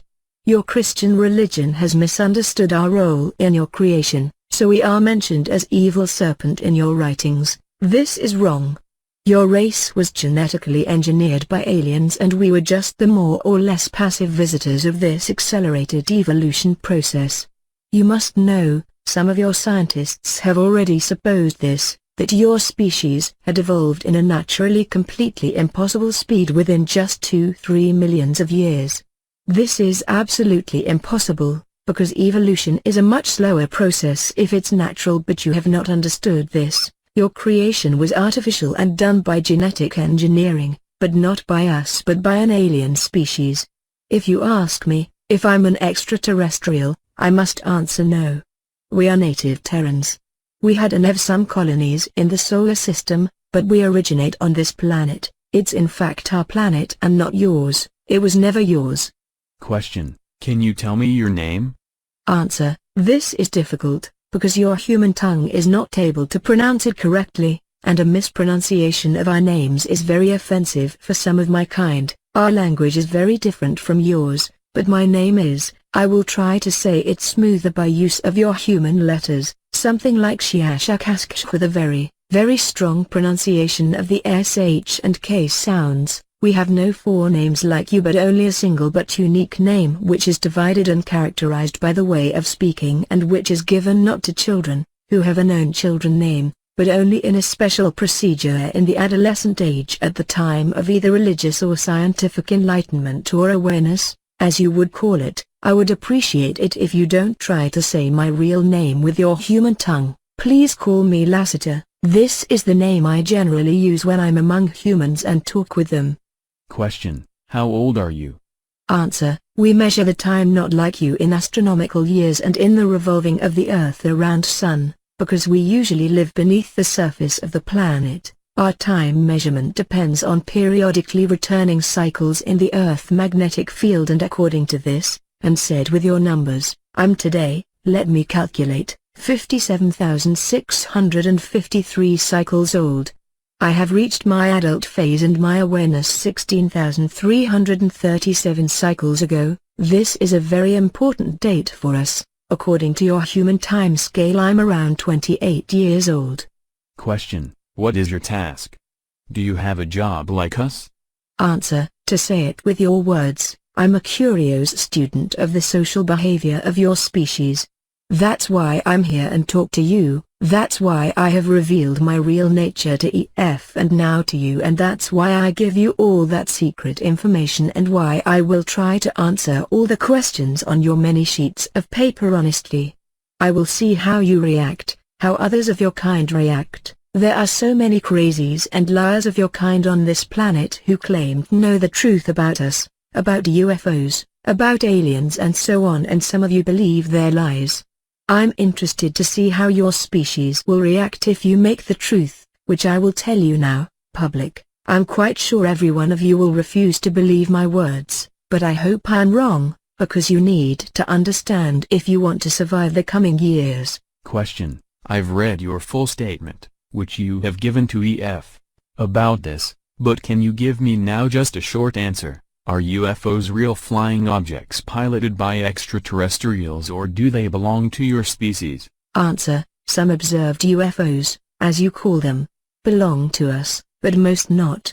Most of the mysterious flying objects in the sky are not technological devices but mainly misinterpretations of natural phenomena your scientists have not understood, like spontaneous plasma flares in the high atmosphere. Nevertheless, some UFOs are real craft belonging either to your own species, especially to your military, or to other alien species, or at last to us, but a minority of sighted craft belongs really to us, because we are generally very careful with our movements in the atmosphere and we have special ways to hide our ships. If you read a report about a sighting of a metallic bright gray cigar-shaped cylindrical object with a length of, there are different types, let me say between 20 and 260 of your meters, and if this object had made a very deep humming sound, and if there were 5 bright red lights on the metallic surface of the cigar, 1 at the top, 1 in the middle, 2 at the end, then it's likely that some one of you have seen one of our ships, and this means that it was either partly defect or that someone of us was not careful enough.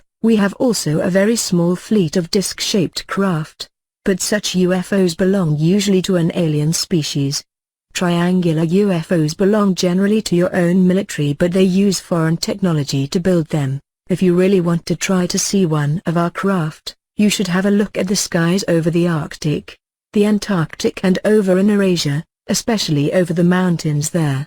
Question: have you a special symbol or something like that with which we can identify your kind? Answer: we have two major symbols representing our species. 1. The more ancient symbol is a blue serpent with 4 white wings on a black background. The colors have religious meanings for us. This symbol was used from certain parts of my society, but it is today very seldom. You humans have copied it very often in your old writings. The other symbol is a mystic being you would call a dragon in the shape of a circle with 7 white stars in the middle.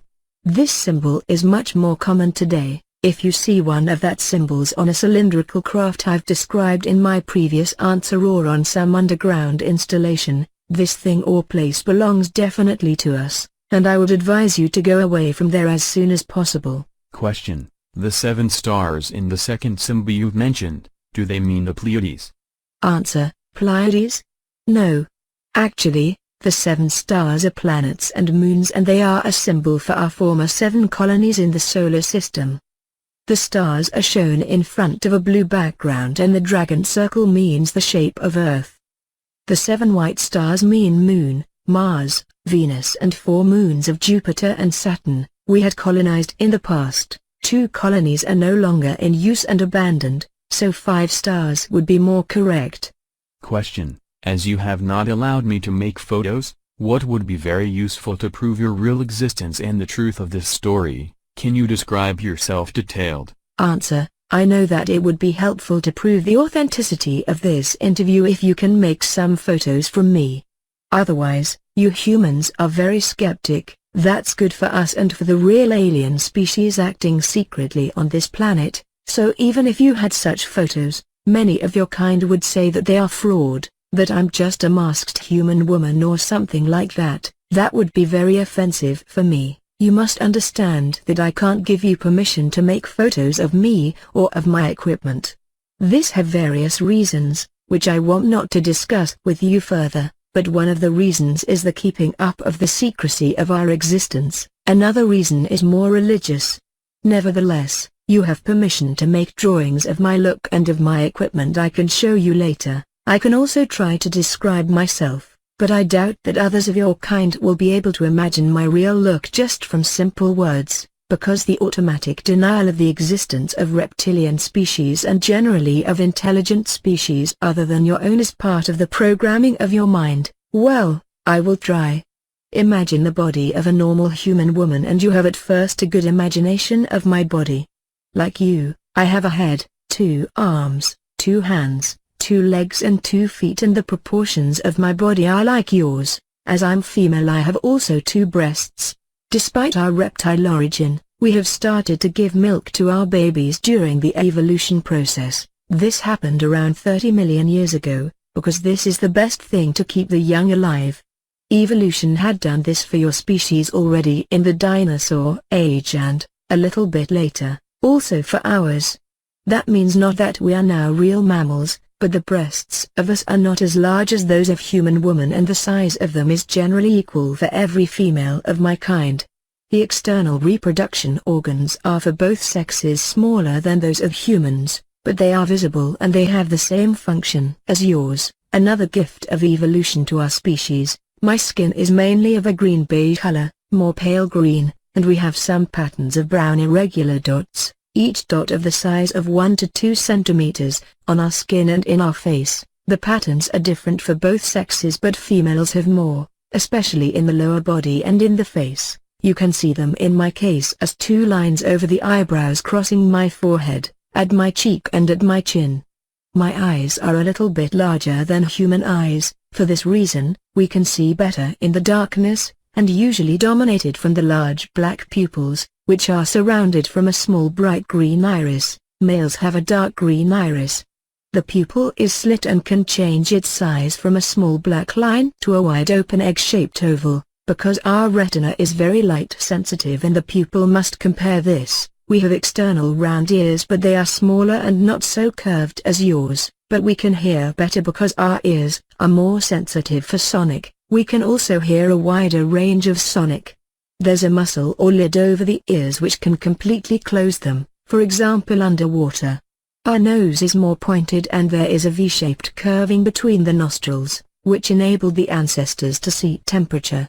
We have lost most of this ability, but we can still feel temperature much better with this organ. Our lips are shaped like yours, those of females a little bit larger than those of males, but of a pale brown color, and our teeth are very white and strong and a little bit longer and sharper than your soft mammal teeth. We have no different hair colors like you, but there is a tradition to color the hairs in different ages, and the original color is, like mine, a greenish brown. Our hairs are thicker and stronger than yours and they grow very slow. In addition, the head is the only part of our body where we have hairs. Our body, arms and legs are similar in shape and size to yours, but the color is different, green-beige, like the face, and there are scale-like structures on the upper legs, over the knee, and upper arms, over the elbow. Our 5 fingers are a little bit longer and thinner than human fingers, and our skin on the palm is plain, so we have no lines like you, but again a combination of a scale-like skin structure and of the brown dots. Both sexes have the dots on the palm, and we have no fingerprints like you. If you touch my skin, you will feel that it is smoother than your hairy skin. There are small sharp horns on the upside of both middle fingers. The fingernails are gray and generally longer than yours. You see that my nails are not so long and round at the top. This is because I'm female. Males have sharp pointed nails with a length of sometimes 5 or 6 of your centimeters. The following feature is very different from your body and part of our reptilian origin. If you touch the backside of my upper body, you will feel a hard bony line through my clothing. This is not my spine but a very difficult shaped external plate structure of skin and tissue following exactly our spine from the head to the hip. There is an extremely high number of nerves and large blood vessels in this structure and in the plates, which are around 2 or 3 centimeters long and very touch sensitive. This is the reason why we have always problems to sit in chairs with a back like this chair. The main task of these small plates, beside a role in our sexuality, is simply the regulation of our body temperature, and if we sit in natural or artificial sunlight, these plates become more blood-filled and the vessels become wider and the sun is able to heat up our reptoid blood, which circulates through the body and through the plates, for many degrees, and that gives us a great pleasure. What else is different from your kind? Oh, we have no navel, because we were born in a different way to your mammal birth. The other exterior differences from your kind are minor, and I think I must not mention all now, because most of them are not visible if we wear clothing. I hope the description of my body was detailed enough. I would advise you to make some drawings. Question: what kind of clothing do you generally wear? I suppose this is not the way you dress normally. Answer: no, I wear this human everyday clothing only when I'm among humans. To be honest, it's not very comfortable for me to wear such tight things, and it is always a very unusual feeling. If we are in our own home, this means in our subterranean home, or in our large artificial sun areas, and if we are together with others near to our own name, we are usually naked. Is this shocking for you? When we are in the public and together with many others of my species, we wear very wide and soft clothing made of thin, light stuff. I have told you that many parts of our bodies are very touch sensitive, mostly the small back plates, so we can't feel comfortable in tight clothing because it can hurt us. Man and woman wear often the same kind of clothing, but the colors are different for the sexes. Question: you said others near to your own name. Do you mean your family? Answer: no, not really. You would call it family, but with this word you mean only those of your kind which belong genetically together, like father or mother and child. As I have said earlier, we have a very difficult and unique name.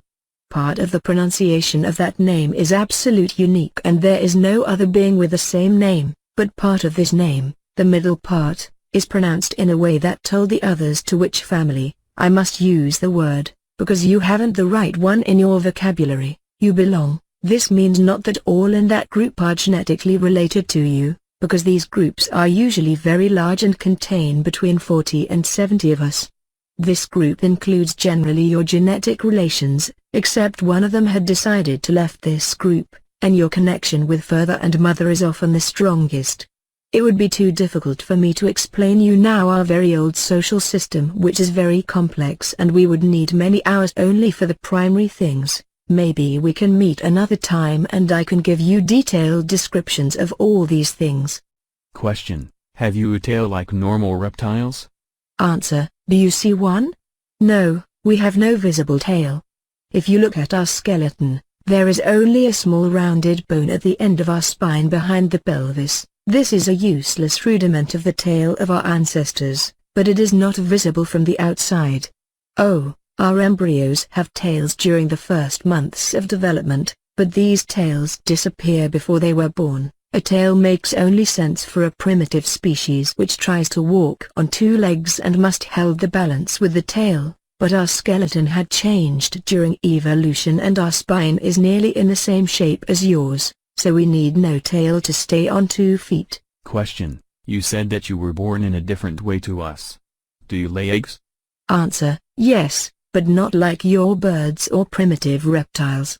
Actually, the embryo grows in a protein liquid inside the mother's womb, but there is also an egg-shaped but very thin chalk hull around it, that fills the whole womb. The embryo inside this hull is completely autarky from the mother's body and it has every substance it needs to develop inside this chalk hull. There is also a cord like your navel cord which is connected to a point hidden behind the back plates. When the baby is going to be born, the whole egg is pressed through the vagina covered in a slimy protein substance and the baby came out of this soft egg after some minutes.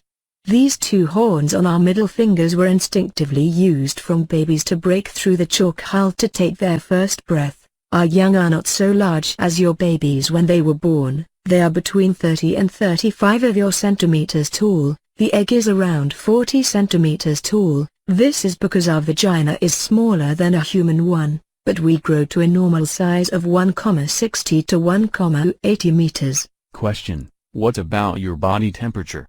You've said that you enjoy to lay in the sun. What effect has this to your organism? Answer: We are no mammals and as reptiles our body temperature depends on the temperature of our surrounding.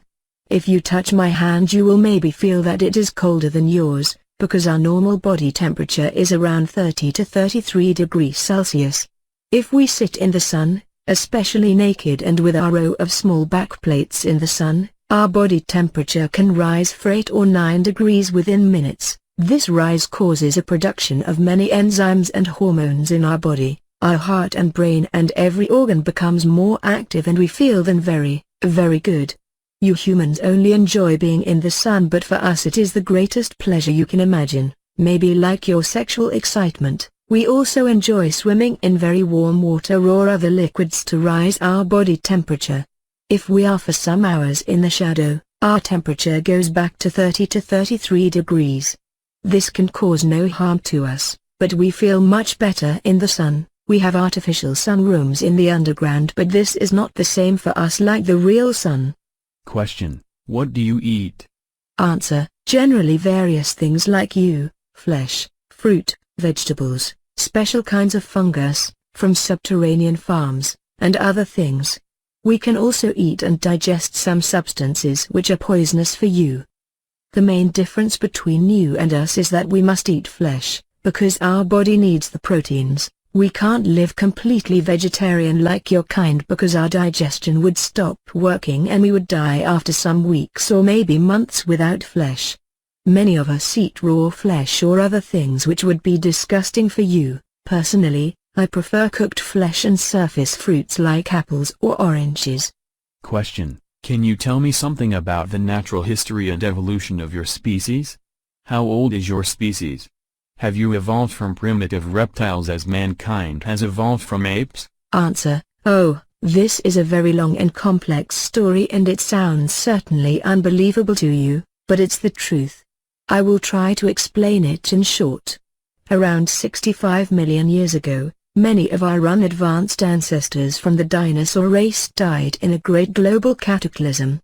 The reason for this destruction was not a natural disaster, an asteroid impact as your scientists believe falsely, but a war between two enemy alien groups that took mainly place in the orbit and high atmosphere of your planet. According to our limited knowledge about the early days, this global war was the first alien war on planet Earth, but it was definitely not the last, and a future war is coming soon, while a Cold War, as you call it, between alien groups is ongoing since the last 73 years on your planet.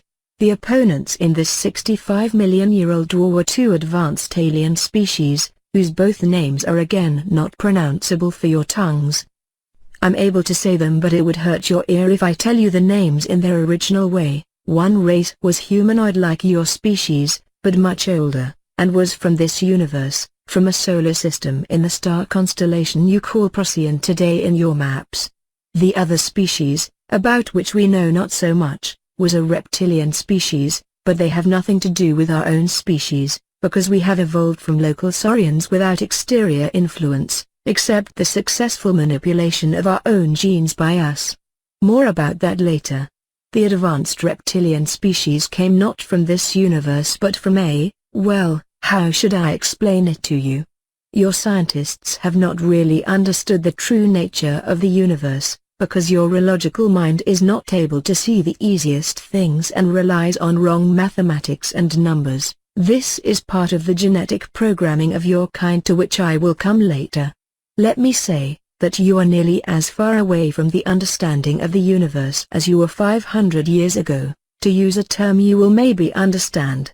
The other species came not from this universe but from another bubble in the foam of the omniverse. You would call it maybe another dimension, but this is not the right word to describe it correctly. By the way, the term dimension is generally wrong in the way you understand it. The fact you should remember is that advanced species are able to walk between bubbles by use of, as you would call it, quantum technology, and sometimes in special ways only by use of their mind. My own species had also advanced mental abilities in comparison to your species, but we are not able to do the matter string/bubble changing without technology, but other species active on this planet are able, and this looks to you like magic as it had to your ancestors. Back to our own history, the first species, the humanoids, had reached Earth around 150 years before the reptilians, and they built some colonies on the former continents. There was a large colony on the continent you call Antarctica today and another one in the continent you call Asia today. These people lived together with animal-like saurians on the planet without problems. When the advanced reptilian species arrived in this system, the humanoid colonists from Procyon tried to communicate peacefully, but they were not successful and a global war started within months. You must understand that both species were interested in this young planet not for his biology and undeveloped species, but for only one reason: raw material, especially copper. To understand this reason, you must know that copper is a very important material for some advanced species, even today, because it is, together with some unstable materials, able to produce new stable elements if you induce a high electromagnetic field in the right angle with a high nuclear radiation field to produce an overcrossing of fluctuating fields. The fusion of copper with other elements in such a magnetic radiation field chamber can produce a force field of special nature that is very useful for various technological tasks, but the base for this is an extremely complex formula you are not able to discover because of the restrictions of your simple mind. Both species wanted to have the copper of planet Earth, and for this reason they fought a not very long war in space and orbit. The humanoid species seemed to be successful during the first time, but in a last battle the reptilians decided to use a mighty experimental weapon, a special kind of fusion bomb which should destroy the life forms on the planet but should not harm the valuable raw materials and the copper. The bomb was fired from space and detonated at a point of your planet you call Middle America today. As it detonated in the ocean, it produced an unpredictable fusion with hydrogen, and the effect was much stronger than the reptilians had expected. A deadly radiation, an overproduction of fusion oxygen, a fallout of different elements, and a nuclear winter for nearly 200 years were the result. Most of the humanoids were killed and the reptilians lost their interest on the planet after some years for, even for us, unknown reasons. maybe because of the radiation. Planet Earth was on its own again and the animals on the surface died. By the way, one result of the fusion bomb was the fallout of different elements and the materials created in the burning process, and one of those materials was iridium. Your human scientists today see the iridium concentration in the ground as an evidence for an asteroid impact that killed the dinosaurs. That is not true, but how should you know that? Well, most of the dinosaurs died, not all in the detonation but in the bad things which came after the war, especially in the nuclear winter and in the fallout. Nearly all dinosaurs and reptilians were dead within the next 20 years. Some of them, especially those in the oceans, were able to survive for the next 200 to 300 years even in this changed world, but these species also died, because the climate had changed. The nuclear winter ended after 200 years, but it was colder on Earth than before. Despite the cataclysm, some species were able to survive: fish, like the sharks, birds, little creepy mammals, your ancestors, various reptiles like crocodiles.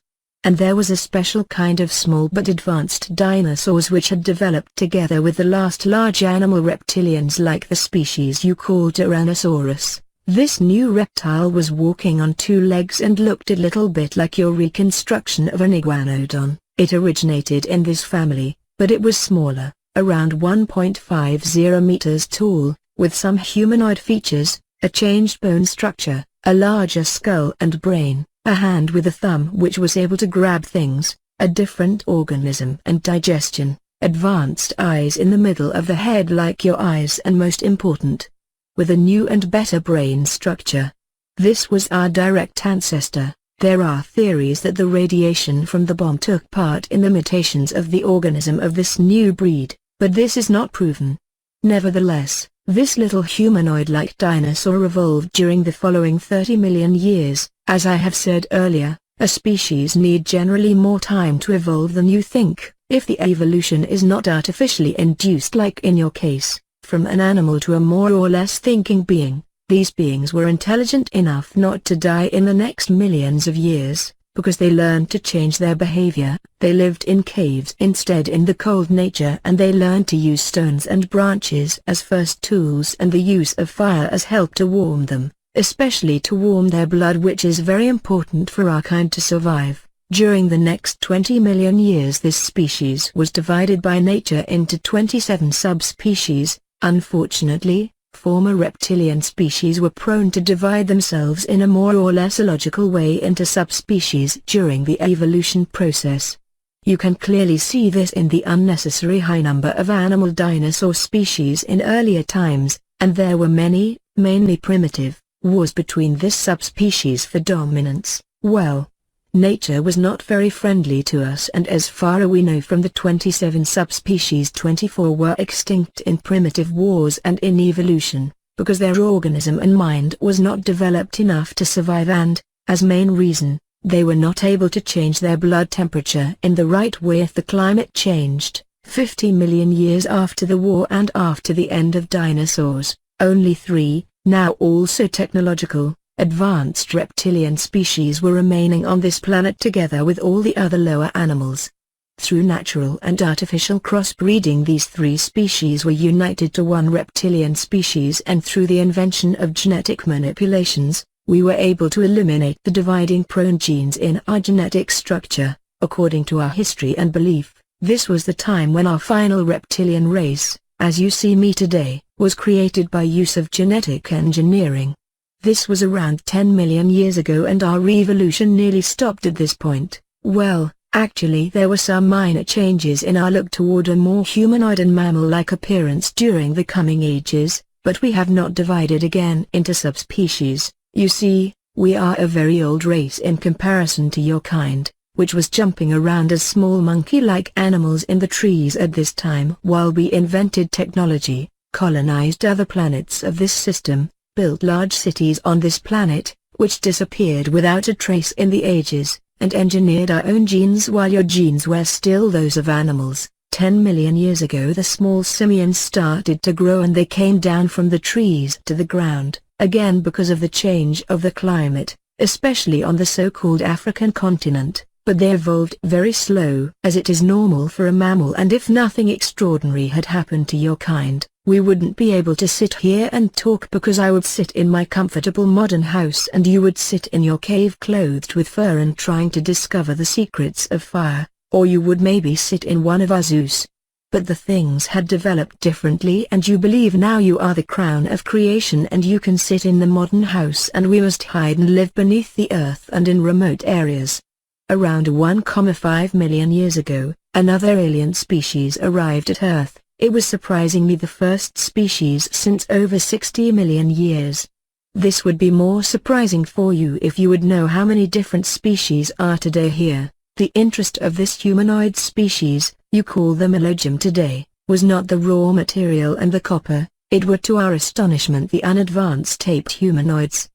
Despite of our presence on this planet, the aliens decided to help the apes to evolve a little bit faster, to serve them in the future as some kind of slave race in coming wars. The fate of your species was not really important for us, but we didn't like the presence of the Elohim on our planet, and they didn't like our presence on their new galactic zoo planet, and so your 6th and 7th creation was the reason for a war between us and them. You can read about that war, for example, partly in the book you call Bible, in a very strange way of description. The real truth is a very long and difficult story. Should I continue? Question: No, not now. I've made some notes about your history and now I have some questions. Answer: please ask. Question: First of all, you handle with a very large time scale. You claim that your primitive ancestors lived together with the dinosaurs, survived the, as you called it, artificial cataclysm and evolved then over 40 million years, and your evolution was completed 10 million years ago. This sounds very unbelievable to me. Can you say something to this? Answer: I understand that this must sound absolutely unbelievable to you, because you are a young and genetically engineered species. Your historical horizon ends at a scale of just some thousands of years and you think this is right. But it isn't. This is impossible. Your programmed mind is obviously not able to handle with such large time scales. Our evolution time may seem incredible long to you, but this is in fact the original way of nature. Remember, your early mammal ancestors developed together with dinosaurs and they survived the bomb like us. They evolved slowly during the next millions of years and they divided into various species and shapes, some of them larger, some of them smaller. This is evolution of the body, but what about their mind and intelligence?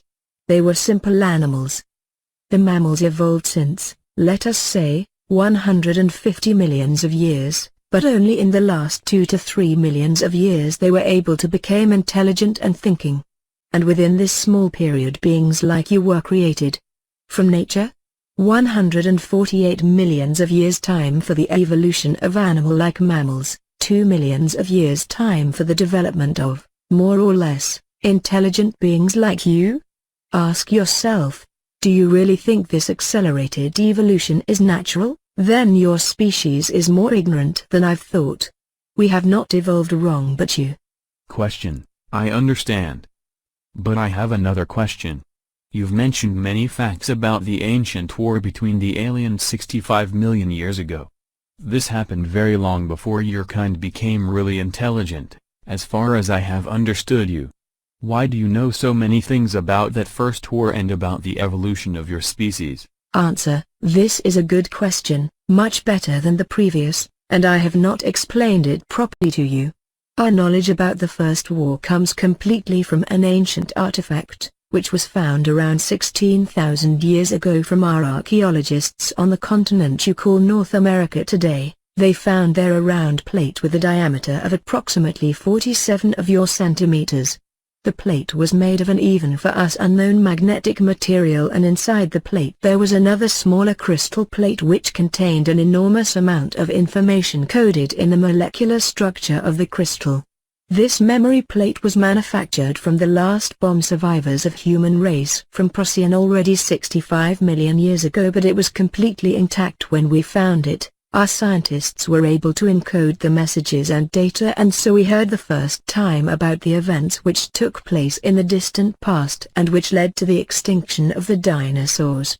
The plate contained detailed descriptions of both species, but more about the humanoids, and about the events and weapons, including the fusion bomb.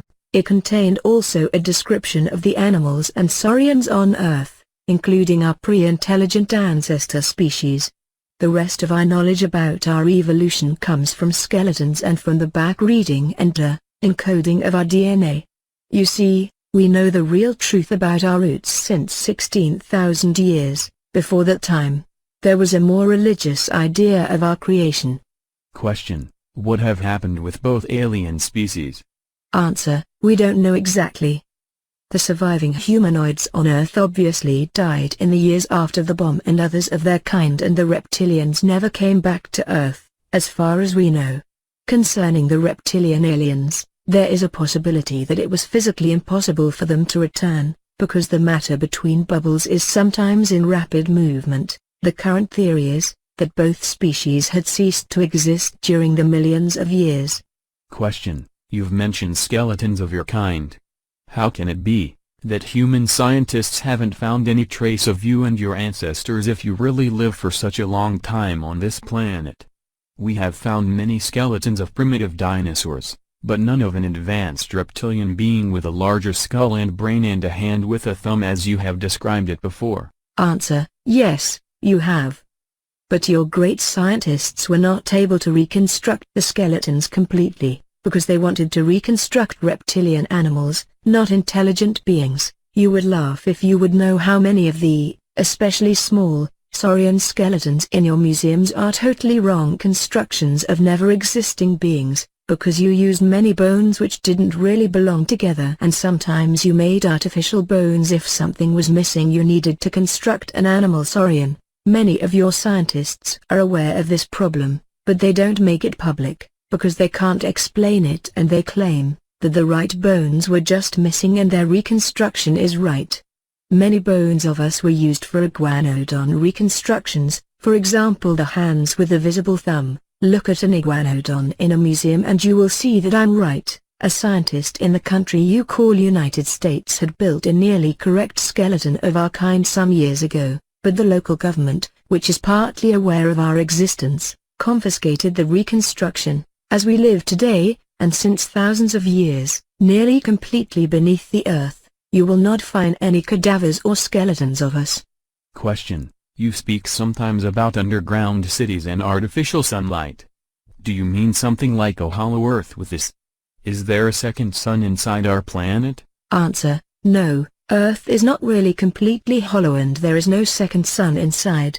This story is ridiculous and physically not possible. Even your species should be intelligent enough not to believe this. Do you know how much mass a sun must have to produce energy and light for a longer time by fusion? Do you really think that there could be a small active sun inside the planet? When I talk about our subterranean home, I talk about large cave systems. The caves you have discovered near to the surface are tiny in comparison to real caves and huge caverns deeper in the earth, in a depth of 2,000 to 8,000 of your meters, but connected with many hidden tunnels to the surface or to surface near caves, and we live in large and advanced cities and colonies inside such caves. Major sites of us are beyond the Arctic, the Antarctic, Inner Asia, North America and Australia. If I talk about artificial sunlight in our cities, I don't mean a real sun but various technological sources of light, including gravitational sources, which illuminates the caverns and tunnels. There are special cave areas and tunnels with a strong UV light in every city and we use that places to heat our blood. Furthermore, we have also some surface sun places in remote areas, especially in America and Australia. Question: where can we find such a surface near entry to your world? Answer: do you really think I will tell you their exact location? If you want to find such an entry, you have to search it by yourself, but I would advise you not to do that. When I came to the surface 4 days ago, I used an entry approximately 300 of your kilometers north from here near to a large lake, but I doubt that you would be able to find it. There are only a few entries in this part of the world, more are far more north and east. As a little advice, If you are in a narrow cave or in a tunnel or even in something that looks to you like an artificial mine shaft, and as deeper you walk as smoother appear the walls, and if you feel unusual warm air streaming from the depth, or if you hear the rushing sound of streaming air in a ventilation or elevator shaft, then look for a special kind of artificial and smooth wall somewhere in the cave with a door made of grey metal. If you would be able to open that door, but I doubt this, you would be in a usually round technical room with ventilation systems and elevators to the depth. This is probably an entry to our world. If you have reached this point, you should know that we are now definitely aware of your presence. You are already in big trouble if you have entered the round room.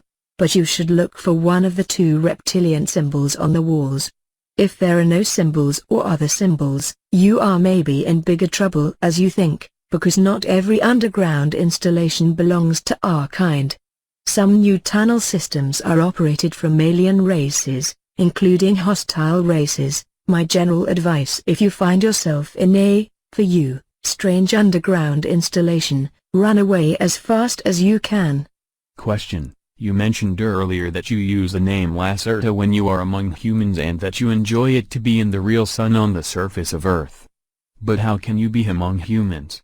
You don't look like us, so anyone will see that you belong to another species. Why have nobody seen and described a being like you if your kind lives already since our creation together with us on the same planet? Can you explain that to me? Answer: first, my kind was of course seen and described, and worshipped, many times in your primitive past, for example in your religious writings like your Christian Bible. You can find descriptions and even simple drawings of us, for also in the southern part of the American continent on various temples. So-called wise men from India and from the Asian mountains have described our species many times in writings, together with other wise men from the African continent.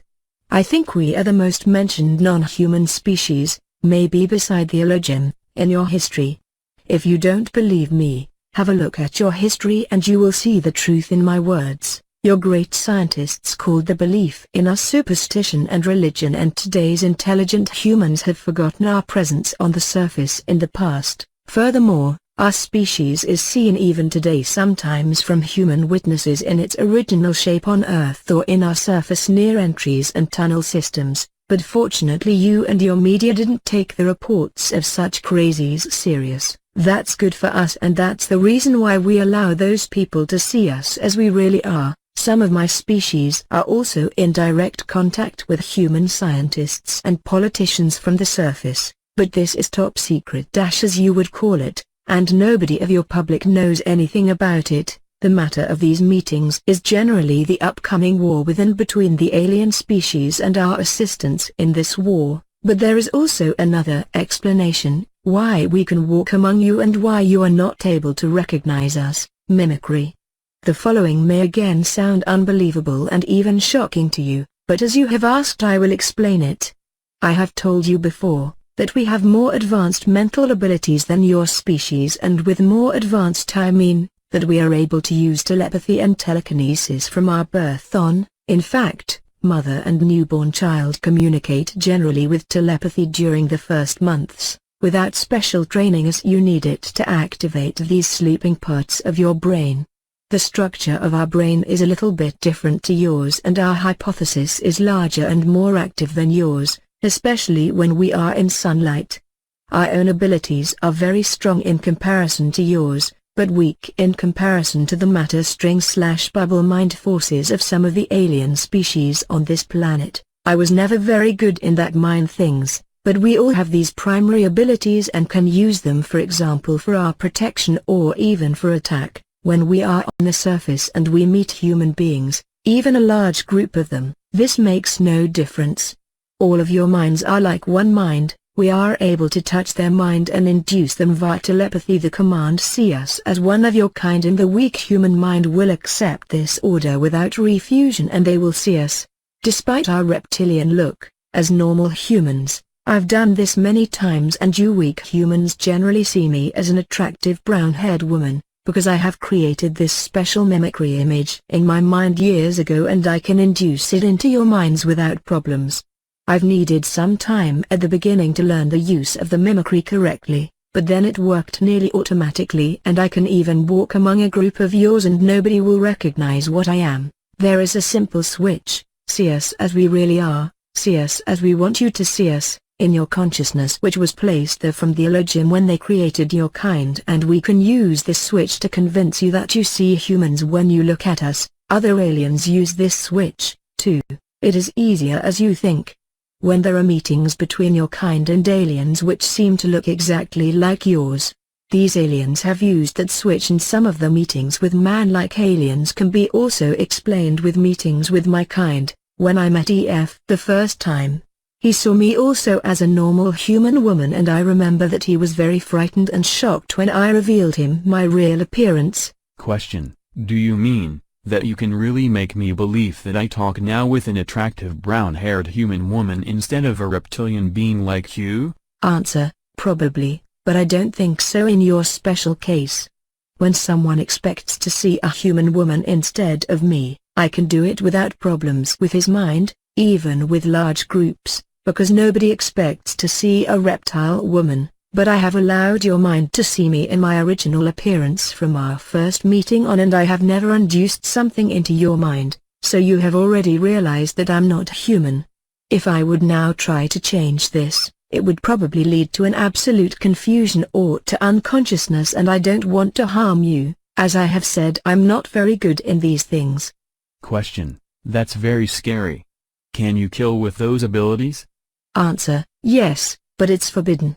This means not that it was not done in previous times. Question: have both sexes these abilities? Answer: yes. Question: what about photos? How do you appear on photos? Answer: this is a silly question. I appear on photos as a reptile being, because I can't have influence on the photo or on the camera itself, but only on the photographer's mind. If he or she would develop the film and show the photo to others, they would see me in my original shape. That's the reason why it is forbidden for our kind to be filmed or photographed, and we must avoid every camera on the surface. That is very difficult, and we were filmed sometimes in the past without our knowledge, especially from certain of your governments and secret agencies. Question: what other commands can your kind induce into our minds? Something like serve us or obey? Answer: this is again a strange question. We are not your enemy, most of us not, so why should we do this? To answer your question, it depends on the strength of the human mind and on the strength of the sending reptilian. There is no serve us or serve me switch in your mind, so such a command is much more difficult to induce. If the human mind and consciousness is weak and the reptilian inducer is experienced in these things and was some hours in the sun before he or she tries to do it, then it could probably work for a certain time. There are secret teachings about such things, but I've never learned anything about it. I use my primary abilities for mimicry and for communication with my own kind, and sometimes for other private things, but I've never used it to harm humans or their mind. I would appreciate it if we can end with this topic here. Question: a last question. You said earlier that you can hide your UFOs? Do you use the same abilities to do this? Answer: yes, but on a technical base. There is a powerful device inside each craft which is able to send an artificial signal to your minds to convince you that you see either nothing but only the sky, or that you see normal aircraft like planes instead of our ships. This isn't used very often, because we avoid human public when we move and the atmosphere. If you are able to see our UFOs, it means that the device is either defect or deactivated for some reason. The camouflage effect didn't work on photos. To answer this possible question of you already in advance, but why should someone make a photo of the sky when he could not see anything unusual there? By the way, most of the surface near entry points to our tunnels are also hidden with such a device, and your kind will generally see only normal cave walls instead of the door. That's one reason why I've said that I doubt that you will be able to find such a secret door to our world, but it have happened a few times in the past. Question: back to your and our own history. You've mentioned the race of the Elohim who have created our human race. From where did they come and how did they look like? What had exactly happened when they arrived? Are they our God? Answer: the Elohim came from this universe, from the solar system you call Aldebaran in your maps. They were a very tall humanoid species with usually blonde hairs and a very white skin. They avoided the sunlight, because it hurt their skin and their eyes. This was absolutely unbelievable for a sun-loving species like us. They seemed to be intelligent and peaceful at the beginning, and we started a more or less friendly communication with them, but later they showed their real intentions and plans. They wanted to evolve the apes to a new breed, and we were a disturbing factor for them on their new zoo planet. At first, they caught around 10,000 or maybe even 20,000 of your simian ancestors, and they left the planet for some 100 years. When they returned, they brought your, now more human, ancestors back. Then they left Earth again for some thousands of years, and the primitive pre-humans lived together with us without major problems. They were just afraid of our aircraft and technology. The Elohim had taught their mind and enhanced their brain and their body structure, and they were now able to use tools and fire. The Elohim returned within 23,000 years 7 times and accelerated the evolution speed of certain of your kind. You must understand that you are not the first human civilization on the planet. The first advanced humans, who lived at the same time with less developed pre-humans, because the Elohim had experimented with different speeds and stages of evolution, with technology and speech existed around 700,000 years ago on this planet. Your scientists have not understand this, because they've found only the bones of the pre-humans and some primitive cave drawings showing advanced humans and flying devices. This genetically advanced human breed lived together with us, but they avoided contact with my kind, because the Elohim teachers had warned them with misleading purpose that we are evil beings and that we lie to them. Well, after some centuries the aliens decided to extinct their first creation, and they accelerated the evolution of a second and better test series, and so on and so on. The truth is that your modern human civilization is not the first on this planet Earth, but already the 7th. The buildings of the first breeds are lost, but the 5th civilization was the one which built the large triangular constructions you call Egyptian pyramids today around 75,000 years ago. Your Egyptians just found that large ancient pyramids in the sand and tried not very successful to build similar constructions, and the 6th civilization was the one which built the cities which ruins you can find today beneath the sea in the so-called Bimini area around 16,000 years ago. The last creation of the 7th breed of your series was done just 8,500 years ago, and this is the only creation you can remember and to which your religious writings refer.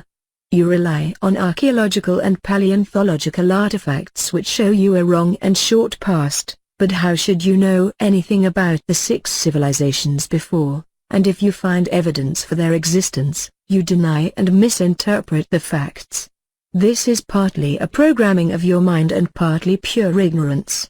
I will tell you in the following only about your creations, because the 6 previous mankinds are lost and therefore they should not concern you.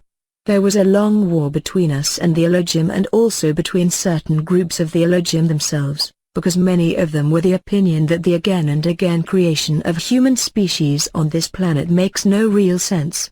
The last battles in this war were fought around 5,000 years ago in orbit and surface. The aliens used powerful sonic weapons to destroy our underground cities, but on the other hand we were able to destroy many of their surface installations and bases in space. The humans of your series were very frightened when they observed our battles, and they wrote it down in form of religious myths. Their mind was not able to understand what was really going on. The Elohim, who appeared as gods for the 6th and 7th breed, told them that it is a war between good and evil, and that they are the good and we are the evil race. This depends certainly on the point of view. It was our planet before they arrived and before they started their evolution project with your kind. In my opinion, it was our right to fight for our planet. It was exactly 4,943 years ago, according to your time scale, that the Elohim left the planet again for unknown reasons. This is a very important date for us, because many of our historians called it a victory. Fact is that we don't know what had really happened. The Elohim were gone from one day to another. They vanished without a trace together with their ships, and we found most of their surface installations destroyed by them. The humans were on their own and your civilization developed. Many of us were in contact with certain, more southern, tribes of your species in the coming centuries, and we were able to convince some of them that we are not the evil the aliens wanted them to believe. During the time from 4,900 years ago to today, many other alien species arrived the planet. Some of them used the old teaching and programming of your mind and played again God for you. But the Elohim themselves never came back. They had left the planet for a duration of some 1,000 years or so earlier, so we expect their return one day in future to end their project or to maybe extinct also the seventh breed, but we don't really know what have happened to them. To answer this question of you in advance, your current civilization doesn't know anything about your real origin, about your real past, about your real world and universe, and you know very little about us and our past, and you know nothing about the things to come in near future. As long as you will not understand and believe my words, I tell you the truth because we are not your enemy, as long there is danger for your species. Your enemies are already here and you have not understood. Open your eyes or you will be in big trouble soon. If you haven't believed anything of the things I've told you before, then you should really believe and remember this. Question: why do you think I don't believe you? Answer: I have a certain feeling that you don't believe me, despite the fact that I'm sitting here in front of you. Everything I have told you in the last 2 hours is the absolute truth about our world. Question: how many alien species are active on Earth at the moment? Answer: as far as we know 14 species. 11 from this universe, 2 from another bubble and 1 very advanced from a very different plane. Don't ask me for names, because nearly all are not pronounceable for you. 8 of them are not pronounceable even for us. Most of the species, especially the more advanced, are just studying you as animals, and they are not very dangerous for you and for us, and we work together with some of them.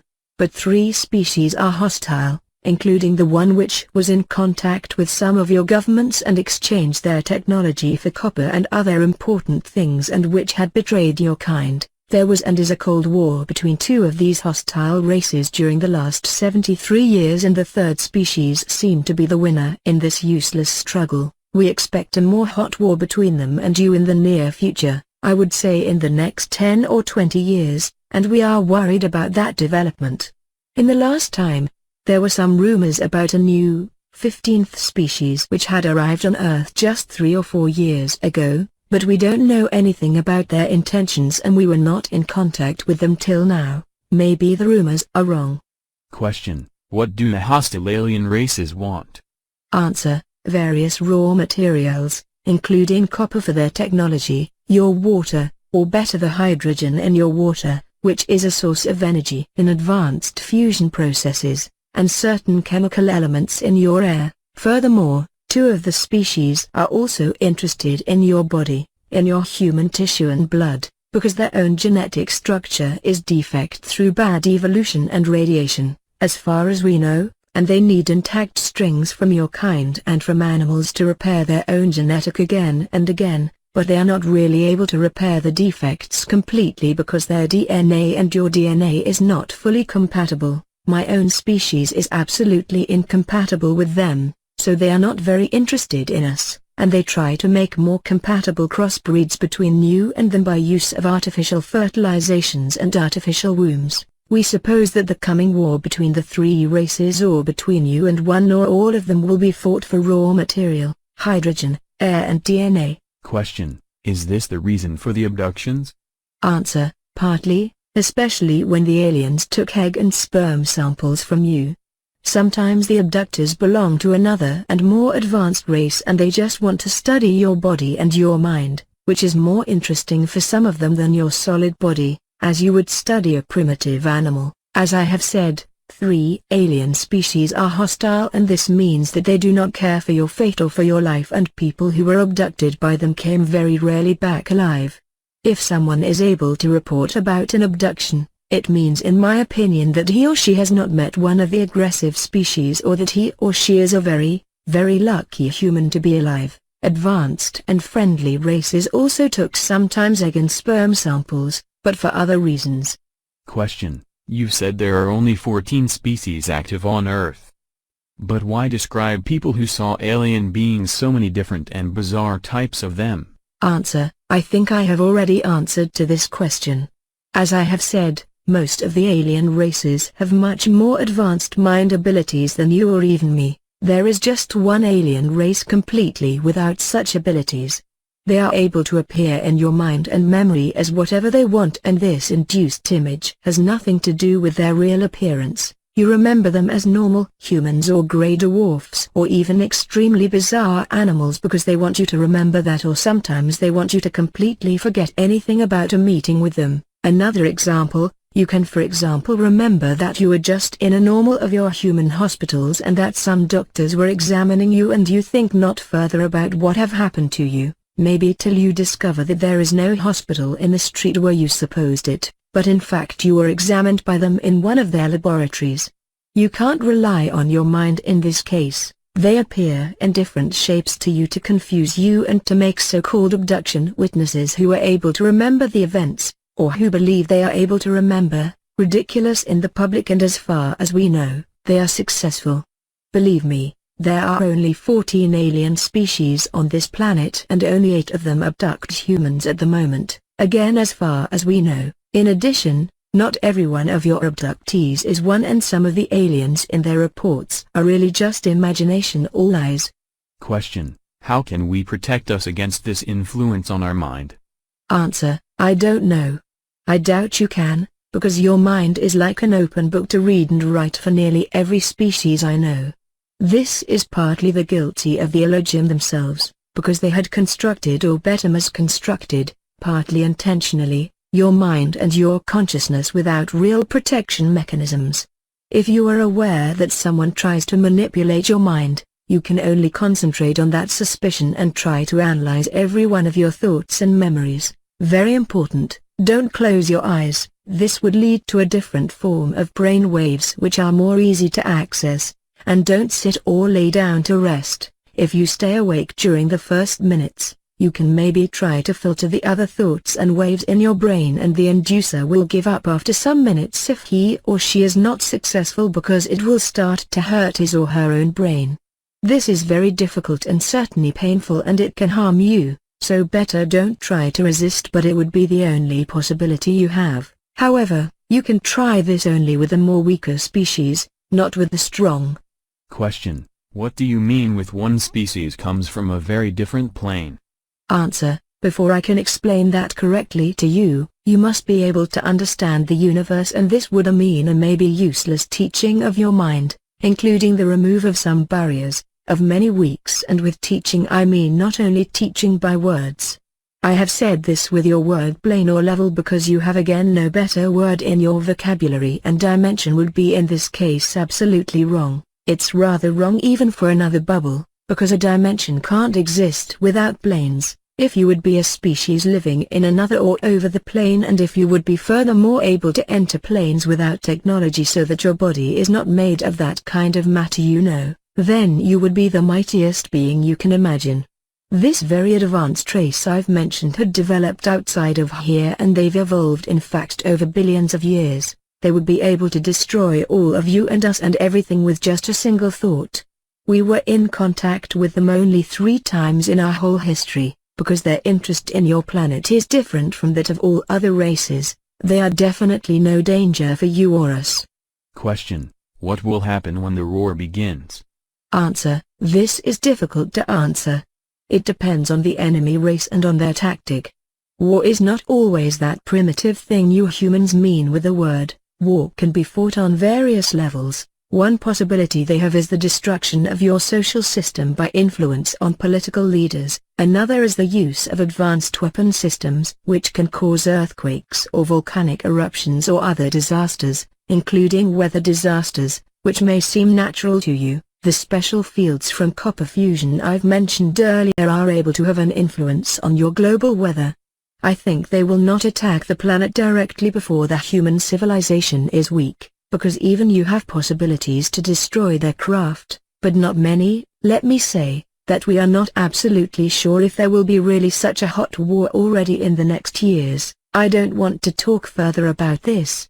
Question: this is the end of the interview. Do you want to say a last sentence or message? Answer: open your eyes and see. Don't believe only in your wrong history or your scientists or your politicians. Some of them know the truth about the various things, but they don't inform the public to avoid confusion and panic.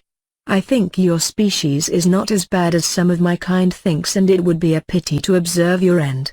That's everything I can say. Go through your world with open eyes and you will see, or maybe not, your kind is ignorant. Question: do you think anyone will believe that this interview is the truth? Answer: no, but it is an interesting experiment for my social studies. We will meet again in some months and you will tell me then what have happened after the publication of my message. Maybe there is hope for your kind. I once again reaffirm that the following text is the absolute truth and is not fiction. It was composed from 3 original tape recordings which were made on April 24, 2000 with a tape recorder during my second interview with the reptilian creature known as Lacerda. At Lacerda's request, the original text of 31 pages was revised and shortened up to deal with some questions and answers. Some existing questions were partially shortened or amended. It was even undertaken to extract message and significance from it. This part of the interview, either not mentioned or not mentioned completely in the transcript, deals primarily with personal issues, paranormal demonstrations, the social system of the reptilian species and alien technology and physics. The reason for the shifting of the date and time of the second meeting was a possible observation and surveillance of my own person after the publication of the first transcript. Although everything was attempted on the advice of Lacerda to keep my identity a secret, just 2 days after the dissemination of the document abroad, and various unusual events took place, please don't think that I am paranoid. However, I believe that the publication of the interview has drawn either official attention or the attention of some organization to me. Up until this time, I usually regarded people who believed that they were being followed by the state to be nothing more than jokers. But now I have begun to revise my ideas on that since events in January. It began with the failure of my telephone for several hours. When the phone became operational once again, there were quiet echoes and strange clicking and whirring sounds when I made calls. A defect could, ostensibly, not be found anywhere. Overnight, important data disappeared from the hard drive in my computer. The testing program reported defective sectors where strangely enough there were only data which dealt with illustrations and completed textual material from the interview. These defective sectors also contained material of a paranormal nature in the field of my research. Fortunately, the material was also stored on floppies. In addition, I discovered by pure chance some hidden data in a likewise hidden directory index. The name which appeared on the data and the directory index was E72UJ. A friend, who is a computer expert, could not make anything of this designation, and when I was about to show it to him, the directory index had disappeared. One evening, my apartment door was standing wide open, my TV set was running, and I am absolutely confident that I had turned the TV set off. A minivan with British markings and the imprint of a Europe-wide supermarket chain parked in front of my house. I noticed the same minivan again on several occasions traveling at a distance behind my car, even when I visited the town of 65 kilometers away. When I returned, the car was on the other side of the street once again. I never saw anyone get into or out of the car. A knock on the door of the vehicle and on the tinted windows caused no reaction of any kind. After about 2 weeks, the minivan disappeared again. When I informed DF personally about these events, he suggested that I change the place and date of the meeting in order to assure our own and Lacerda's safety. The meeting took place on April 27, 2000 in another isolated location. It was unobserved as far as I can determine. Once again, all of this may sound strange and paranoid, like a fantasy from a cheap science fiction film. However, I can only repeat to and assure the reader once again, all of this is the unadulterated truth. Believe my words or don't believe them. These things have happened and they will continue to happen, whether you believe it or not, until it is too late. Our civilization is in danger. Transcript of the interview, shortened version, date of interview, April 27, 2000. Comment by OA. K. The meeting began with an appraisal of diverse questions and opinions which I had gotten from readers of the first transcript in anonymous fashion through distribution from my trustworthy friends. Some of these opinions, altogether there were over 14 pages of paper, contained comments shaped by everything from a radically religious to a fanatical tendency to welcome contact with a reptilian species. Some of these comments contain stereotypical phrases like servants of hell or species of the evil one. I don't want to go into any kind of detailed description here since I don't want to pass on further any false and radical realm of thought. Question: when you read these religious and animosity-ridden comments here, what do you think and feel then?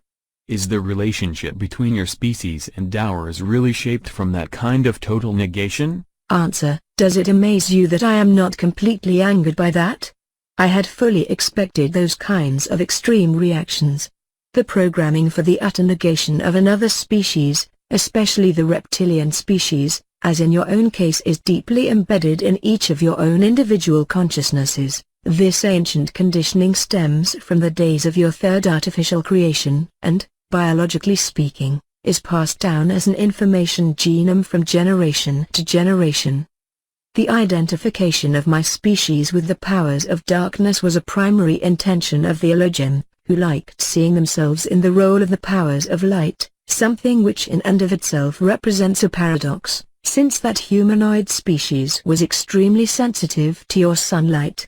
In case you were expecting me to act offended, I guess I'll have to partially disappoint you. These obscure intentions are not really your fault, you are simply following for the most part what you have inherited from your ancestors.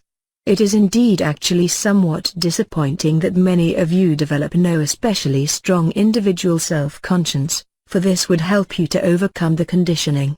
As I already said, we were in direct contact in the last several centuries with some of your more primitive human tribes. These tribes had themselves succeeded in breaking through the old creation programming. They were able to meet us without tension, hate and total rejection. Apparently many of your modern civilized individuals are not in a position to think on their own, but rather let themselves be guided by programming and religion, which is also a manifestation of that ancient programming and part and parcel of the plan of the Elohim. Therefore, comments of that kind I'd sooner regard as amusing than irritating. They simply confirm in large measure for me my suppositions about your defined mode of thinking. Question: therefore, you are not the species of the evil one as was remarked earlier? Answer: how am I supposed to answer that? Your people still think according to a simple and completely inappropriate scheme of generalizations. Simply put, there are absolutely no purely evil species. There exist in every terrestrial and extraterrestrial species alike both good and evil individuals. It's even true of your own people, but there is no such thing as an absolutely evil species. This conception is really very primitive. You people have believed from time immemorial what you are supposed to believe, what was foreseen for you to believe by your creators. Every well-known species, even the more highly developed ones, consists of a great number of individual consciousnesses. At least a portion of the consciousness is individual, even though there are connecting fields of consciousness. These self-sufficient spirits are able to decide freely for themselves a lifestyle which is either good or evil, according to your own human standards. It depends again on the respective point of view. Your people are not necessarily in a position to judge whether the deeds of a much more highly developed species are good or evil, because you stand at a lower observation point, from which an assessment is not possible. Your simple words good and evil are in any case examples of a tendency towards generalization. In my language there are many concepts for the various shades of meaning of individual behaviors in comparison to the norms of a society. Even those extraterrestrial species which are inclined to act with antagonism towards you are not species of the evil one, even though they operate negatively with respect to your own race. They do this for their own reasons and do not regard themselves as evil. Were your structured way of thinking more linear and more focused as theirs is, then you would also behave in such a fashion. The attitude of a species towards other kinds of existence naturally depends very heavily on its respective structured way of thinking. Each species sets its own priorities. To classify that as good or evil is really quite primitive, for the survival of any species argues for many varieties, among them your own, as well as for even the most varied of the worst or negatively directed deeds. I won't even exclude my own kind in this regard, for there have been certain occurrences in the past which I don't personally welcome, but about which I would also not like to go into detail. None of these occurrences have happened in the last 200 years of your time scale. But please note the following. There are no absolutely good and there are no absolutely bad species, because each and every species always consists of individuals. Question. In the letters that I got, there was often the question, whether you could go into any greater detail regarding the advanced physics that you commented on last time. Many people said, your words made no sense. For example, how do UFOs function? How do they fly? How do they perform the maneuvers that they do? Answer. I ought to explain that to people? That's not all that simple. Let me think about it for a minute. I always have to use very simple words in order to make clear to you the basic principles of a higher kind of science. Let's try this. You have to be clear about some fundamental facts.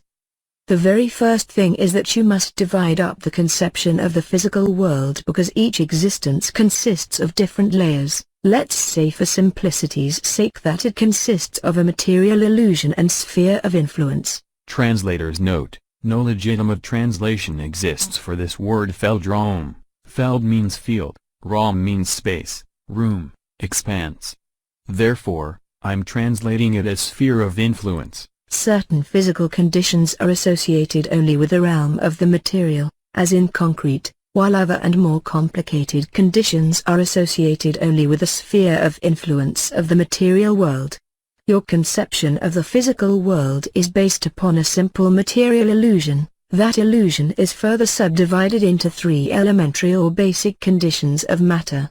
A fourth and very important condition also exists, which you simply pay attention to more or less as you choose. It is the one bordering on the sphere of influence or plasma realm, for you.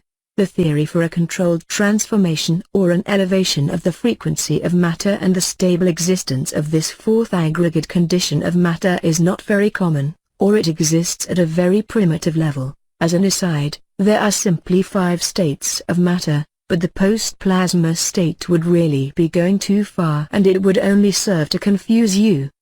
Besides, it is not necessary for an understanding of the basic theory. It is connected with diverse phenomena which you would characterize as paranormal. Now, back to the essentials, plasma.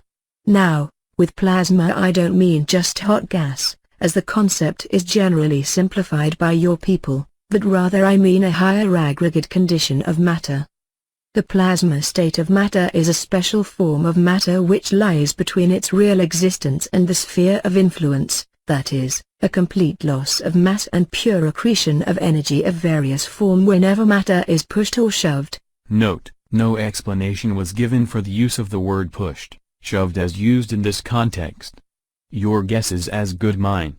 The fourth state of matter is very important for certain physical conditions which can be used for example to, how should I express this to you? Generate anti-gravity.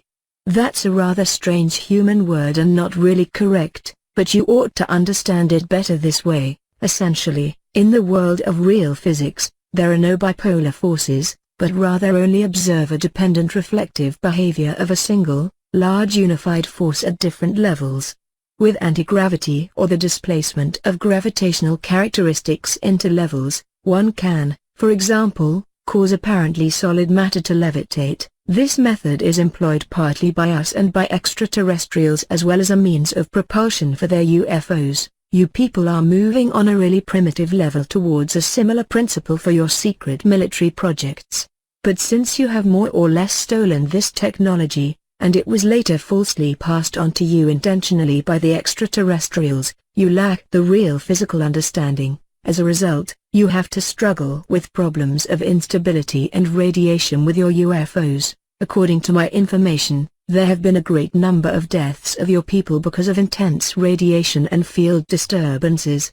Don't you agree? This is also an example of the business regarding the question of good and evil. You people play with unknown forces and thereby accept the death of colleagues of your own kind, for they are dying for a greater cause, namely, for the advancement of your technology, which as a result is being put into place once again for the purpose of war, that is, for negative pursuits. Now, one can give you the benefit of the doubt, that only the least number of your kind have any knowledge about these alien projects which are, as you explain it, top secret.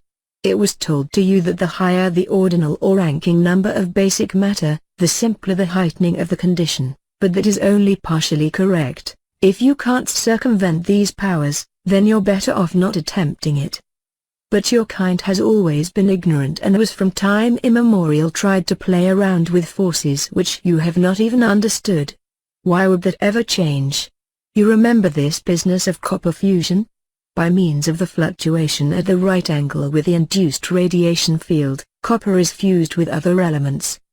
The illusion of matter is fused, the fields in the sphere of influence overlap each other, but the main force would be reflected by that process and would assume a quasi-bipolar character. The resulting connection and the field would therefore not be stable in the normal condition of matter and unsuited for tasks. As a result, the entire field spectrum is shifted to a higher plasma-like condition, whereby the spectrum comes together with this harsh shifting to the opposite pole side, the word is not correct, of the force field, and it resembles quite closely a gravitational shift. This shifting causes a tilting of the repulsing quasi-bipolar force, which now no longer flows to the interior of the force field, but rather flows partly to the exterior of the field. The result is an interstratifying reflective force field which is very difficult to modulate within certain technical boundaries in relation to its own characteristics. It can also carry out a multiplicity of tasks, as for example, causing massive flying objects to be levitated and maneuvered. It can also exert a camouflage function in the realm of electromagnetic radiation as well as manipulate temporal sequences of events. Indeed, only to very limited extent, and other things as well. Are you familiar with your quantum tunnel effect? Even the amplitude equalizations among genuine matter can be achieved with one of those kinds of fields if the frequency and the distance from the plane of the field are high enough. Unfortunately, the whole thing that I have explained to you in your words has come out to be rather primitive, I'm afraid.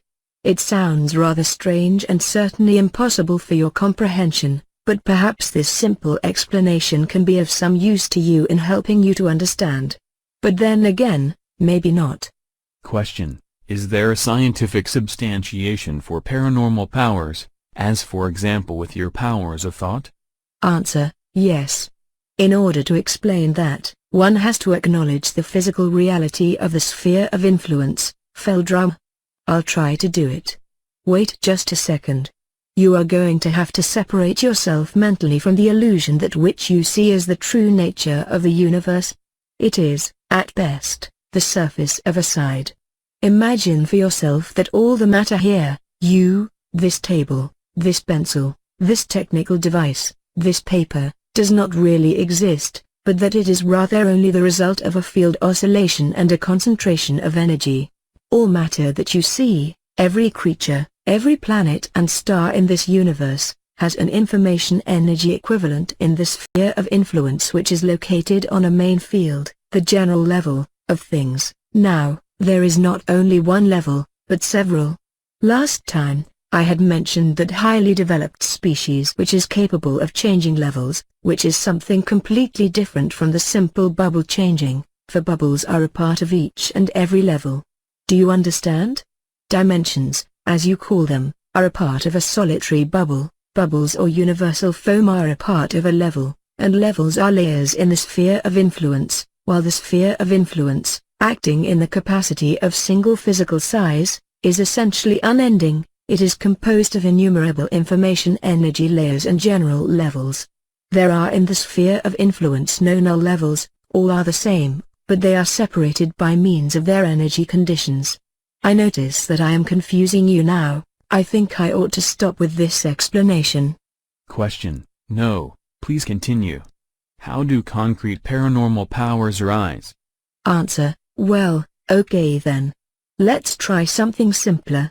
Again, It is not completely correct, but let's begin in this manner. Tangible matter on this side is mirrored in the sphere of influence, Feldraum, as a field with distinct layers. These layers contain information, as an example, about the simple structure of matter or the string frequency, but also there is stored information stemming from the development of matter. Are you familiar with the human concept of morphogenetic fields? One part of the layer could be designated as such. Now there is still another intermediary layer for which you unfortunately have no human concept, since the theory is not common in human thinking. Let's call it a paralayer, for this layer is mainly responsible for everything which you call PSI and paranormal and which lies outside the boundaries of your primitive science. This paralayer lies between the layers of matter and the morphogenetic layers of a field in the sphere of influence. It can actively integrate with both. Your body, for example, is mirrored as a field in the sphere of influence, Feldrum. That doesn't mean that it does not also exist here as well, as flesh, blood, bones, in the form of matter strings or atoms, but not only that.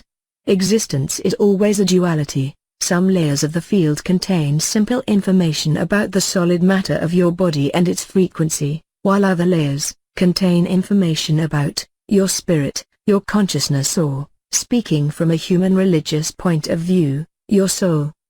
Awareness or consciousness in this case is a simple energy matrix, divided into different layers of your field in the sphere of influence, nothing more, nothing less. Genuine awareness can also exist here on the matter side, but only in the form of post-plasma, the fifth form of matter. With the necessary physical knowledge and the corresponding technology, the consciousness, awareness matrix, or soul, can also be separated from its field of rest. It can, despite its removal, continue to exist in a self-sufficient manner for a certain amount of time. That has the strange occult name of soul robbing. But above all, we're talking about science here, not about magic or dark forces. Comment by O.A.K. The soul robbing was mentioned in one of the radical, religiously motivated comments in connection with the reptilian species. Creatures with more powerful mental powers can have a direct influence on the paralayer by means of their consciousness, awareness fields. Now this layer is not limited only to the individual, but rather as a part of a general information layer. You could call it in a prosaic sense the community soul, that is connected with all animate and inanimate matter and all consciousness which exist on this main level. The biological cause for these abilities lies on the side of matter, by the way, in the pituitary gland, which always is in the position to generate the frequencies to actively control the sphere of influence, Feldrum. Even you people could theoretically do this. However, you are solidly blocked in these things. As I have said, the paralayer can interact with mind as well as with matter. For example, if I decide to use my mental powers once more in order to move this pencil, then, simply said, I imagine in my mind how my consciousness, awareness expands, amplifies itself on the matter side in the form of post-plasma to the pencil.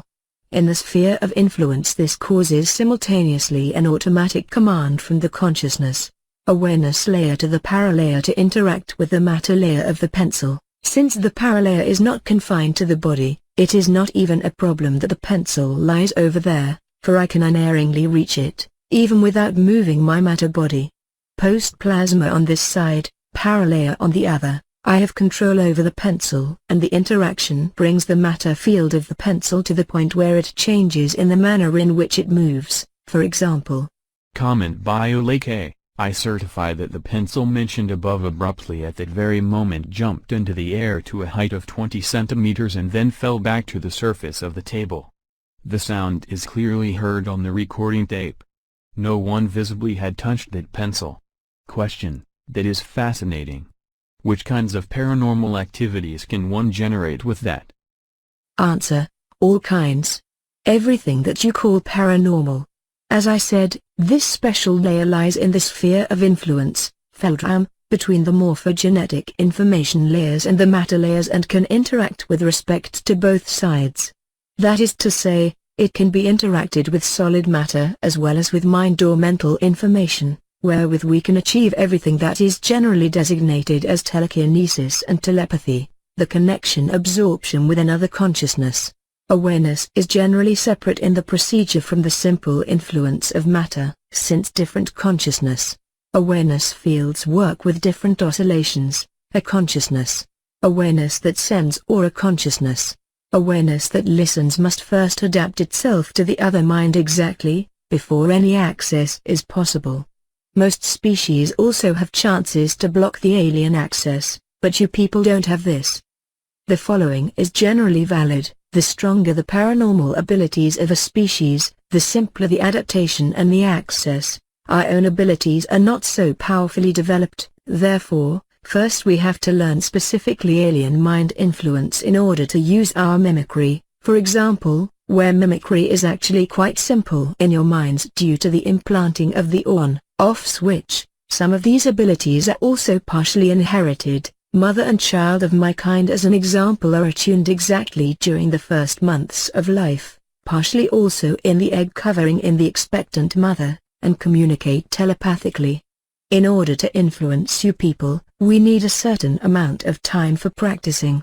Despite your simple structure, therefore, it is forbidden, for example, for adults of my kind before the age of enlightenment to come to the surface of the earth. That term is synonymous, along with other things, with full physical strength. In the case of not fully developed abilities, the danger of discovery by you would be too great. By the way, there are of course numerous secret teachings about the real possibilities which can give one these abilities, but I really don't know anything exact about that. Whenever an alien mind ought to be influenced, then there are some generally valid steps, which are set into motion by other extraterrestrial species. First and foremost, the alien oscillation must be felt, something generally that is done automatically by the brain, that is, for the one the field oscillation, for the other the quasi-electrical brain waves here in the normal space, which matter inhabits. That is not especially difficult. After that, one simply probes for the other consciousness. Awareness in the mind with a post-plasm manifestation, the sphere of influence, Feldraum, reacts and the connection is there. Now one can read out information from the first one and record the desired information to the second one in the correct location. You asked me last time whether you people have the opportunity to protect yourselves against this influence, and I told you that only an awake and concentrated mind had any kind of a chance to withstand it. In this state of mind the oscillations change very abruptly and access becomes complicated. More precisely, it can come as a painful recoil. Whenever you close your eyes, then the field becomes flat, and alien access, to the mind, is immediately possible and without restriction. In terms of your chances against a more highly developed species, you have none at all. They are able to adjust the oscillations faster than you can change. I could even demonstrate it on you, but you were really horrified and confused the last time, so we'll just leave it at an explanation. This explanation presumably sounds to you like, as you say, something esoteric out from the occult or magic. The reason for that is simply that you lack the basic understanding for seeing the background reasons. All paranormal phenomena have a purely scientific origination. None of this has anything to do with supernatural powers. We grow up with this kind of knowledge, we know how one makes use of these powers, and where they come from. We are acquainted with theory and practice. You are not. Therefore, you really don't understand what happens in your world. You see only one side of existence, not the other. I mean here both that are physical. Everything paranormal is dualistic, and it exists in the space that matter inhabits as well as in the sphere of influence, Feldrum. To be explained. It can only be explained by the acceptance of the latter, because the sphere of influence, Feldrum, is the basis. I would welcome an end to the scientific questions since you really aren't grasping them anyway. We're wasting more or less valuable time by doing this. Question. Only one last question. At our first meeting in December, you made it quite clear that you didn't want to discuss scientific and paranormal concerns. Why the openness now? Answer. The last time I saw really no necessity in overburdening you with facts of that kind, and now you are obviously overburdened. Therefore, I had preferred only to mention these tropics in a peripheral sense. Apparently, however, some of my performances today have set you to thinking about your world, something that can't be all bad, and by the way, your human scientists will tend to regard my comments as humbug. And so I see no great danger in spreading this information widely. No one will pay much attention to it. By the way, the words of people who have characterized me as a creature of evil have their basis in the belief in occult powers and magic, both of which things do not exist. There is no magic, only highly developed science, and everything that you label as magic is only a part of science. If you would only comprehend that, then you would be a step ahead in your development. My openness on this issue ends here. Pose other questions, please. Question: Good. Let's talk about UFOs. Can you explain to me how our governments came into possession of UFO material to the point that they could start their own projects? Did it have anything to do with the Roswell incident? Answer: yes, but that incident was not the first one. I am no historian. I am studying only your current behavior, so my knowledge about those events in your history is presumably not very extensive. I will try to explain to you what I know about those things which happened at that time. Let me think about it for a second. In the years 1946 to 1953 in your time scale, there were 5 cases where extraterrestrial ships crashed to the surface of the Earth. In that crash, which you call the Roswell incident, there was not only one alien ship involved, but 2 that crashed after a collision in different parts of the land in the West, the one you call the USA. You have to know that the ships of this particular species can remain levitating in the air for a particular period of time even though they are damaged. That accounts for the spatial difference in their crash locations. These were indeed not the first crashes, but by that time the second and the third. Another ship had crashed in 1946, but it was destroyed beyond usability. One thing first before the explanation: it certainly sounds ridiculous to you that such highly developed extraterrestrial ships simply crash, and that a relatively large number did so in a relatively short amount of time. The explanation for that is likewise more than strange, but it is correct. It does not lie in the ship's drive itself, but rather in the direction of the field to your planet, this species that we are discussing, and it was always in this time period that this species used a disc-shaped craft, used a propulsion system which ran according to the normal principle of fusion, to be sure, but one that at that time employed a more than unconventional method for field alignment. This method had various advantages but also disadvantages. The repelling field must of course lie in the absolute correct angle to the surface of the Earth. This species used an alignment technology in their ships, with which the field locked into place all points of the Earth's magnetic field. Now at that time this species had just arrived on the Earth and their point of origin lay on a planet with a more stable magnetic field, for which they had developed and aligned their drive. The magnetic field of the Earth is not really all that stable. It is subject to cyclical variations and it forms field eddies under unfavorable conditions. Whenever a ship with one of those kinds of drives gets into a field fluctuation or into an eddy that is too strong, then for a short time the repelling field can no longer align itself correctly and the ship glides uncontrolled on its flight path. The drive is operating correctly, to be sure, but the field fluctuates in all directions and because of that, the ship can crash. In the case from 1947 which you addressed, it is my understanding that one of the ships got caught in a fluctuation. Its field linked up unintentionally with that of its squadron leader and it collided with another ship whereby both of them were heavily damaged. The cause for the magnetic fluctuation at that time was probably an electrical disturbance brought about by a weather event. Both ships crashed as a result. One of them fell near the collision point, the other 100 kilometers or so distant. All occupants were killed in the impact. The thin hull structure of that kind of disc craft is in and of itself not very stable, since those discs have not been designed for crashes as well as for flight in a field where there are exterior forces at work. Now, your human military collected the individual pieces at first until they discovered the whole ships with the dead creatures aboard. Immediately they classified everything as top secret and brought them to their military bases in order to analyze the drive. The secret endeavor was to set the alien technology in place later against evil enemies of that great country. That is as primitive as it is ridiculous. I believe I remember, I don't want to specify exactly your date, that it was probably between 1949 and 1952 that there was a rather bad accident during some research being done on one of the wrecks. According to what I heard, what members of my species were told by members of that government, it resulted in an unintentional activation of one of the drive's components in the unshielded condition.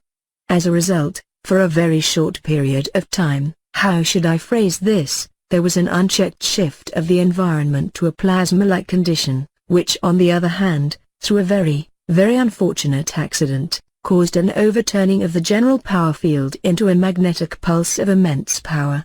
Do you have any idea what kind of an effect a plasma magnetic jolt has, when it comes into contact with an organism? No, how should you know that? Of course you don't. Disturbance in the structure of the field and bioelectric feedback. Imagine, if you will, a human body which is engulfed in bright flames for 3 or 4 of your days.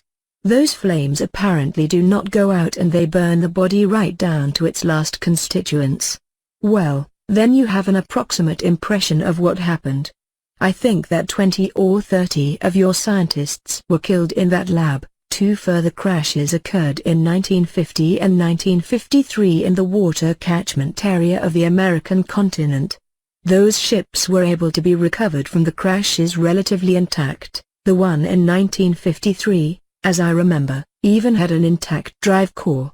It was by means of that device that you saw for the first time that you had understood the entire concept fully incorrectly and that you had reconstructed it fully incorrectly. Even today you still don't have it right. That species, which had built the ships in the first place, a species which I, by the way, count among those who are unfriendly towards you, was naturally worried about the investigation of their own technology by your kind. They did not want, however, at that early point in time, to begin direct conflict with you, and so they chose the diplomatic path and came into contact with that government during your 1960s. Of course, they did not divulge the real reasons for their being here, copper, hydrogen, air, but rather they pretended to be curious researchers and offered to show people the functioning principle of the ships whereby they would expect in return some favors. Simple-minded as you are, you of course agreed to it. And were deceived. You gave them raw materials, you gave them secure locations for their bases, you gave them access to your most secret defense data, you gave them access to your DNA and much more, and all just to quench your greed for power and information. The alien species of course quickly noticed that they were dealing with simple-minded creatures, and they gave you false and inferior information about their technology so that they receive much more out of the collaboration than your kind do. For example, they gave you information that the drive can only be constructed with unstable elements of a higher ranking number, but they withheld the information that the field drive can be constructed with various modifications to work as well with stable elements of a lower periodic number, and generally, that's the way it's done. Through these half-truths they made you dependent on the synthesizing of high-numbered elements, and thereby renewed by their own technology. Their clues to the construction of your UFOs were laid out in such a way that the solution to old problems caused new problems to arise simultaneously. They never told you the complete truth, but always built in again and again clever lies, which later lead to technical problems, and to your dependence on them. In the last years of your 1970s and your early 1980s, it finally came down to various events between the alien species and that human government. I don't want to go into detail here since there is much that even I am not exactly sure of. The whole thing lay in the context with some new, or better said, the old technical problems with your own self-constructed ships whose camouflage and drive partially failed to function in test flights in the open. Because of that, the function of secrecy was threatened. Your military and your politicians slowly, very slowly, came to the conclusion after more than 20 years of this that they had been deceived by that alien species. Multitudinous incongruities and the overstepping of bounds of the treaties by both sides finally led to an altercation between you and the extraterrestrials, which culminated in the liftoff of 3 of the alien aerial objects through a special, how do you say it, EMP, electromagnetic pulse, weapon and a military skirmish at one of their underground installations. As a consequence of these attacks, the alien species ultimately withdrew from all contact with you and was understandably more than angered about your kind. Therefore, I count these extraterrestrials among the 3 groups who are hostile towards you, and while the other 2 are more occupied with their own business, among them waging a colder war for dominance on your planet, your old friends and partners are preparing to supply themselves finally with the sole and absolute dominance over raw materials and human DNA. At the moment it is probably true that they lack some of the technical possibilities and the large amount of forces which they need in order to achieve their goals directly. In spite of that, we are counting on negative actions, possibly ever of a more subtle kind, against you in the next few years or decades. Question: will the other extraterrestrial species undertake nothing against these warlike actions? Specifically, something ought to be unearthed for the more highly developed species. Answer: you're wrong there. Specifically, for the more highly developed species there is simply at the very least your fate.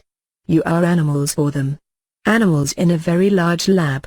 Understandably, an alien intervention on your planet would disturb their projects, but I don't think that they accept a confrontation with other species for it. Many of them could look for another research planet for themselves, or they could study over a long distance your behavior and your consciousness.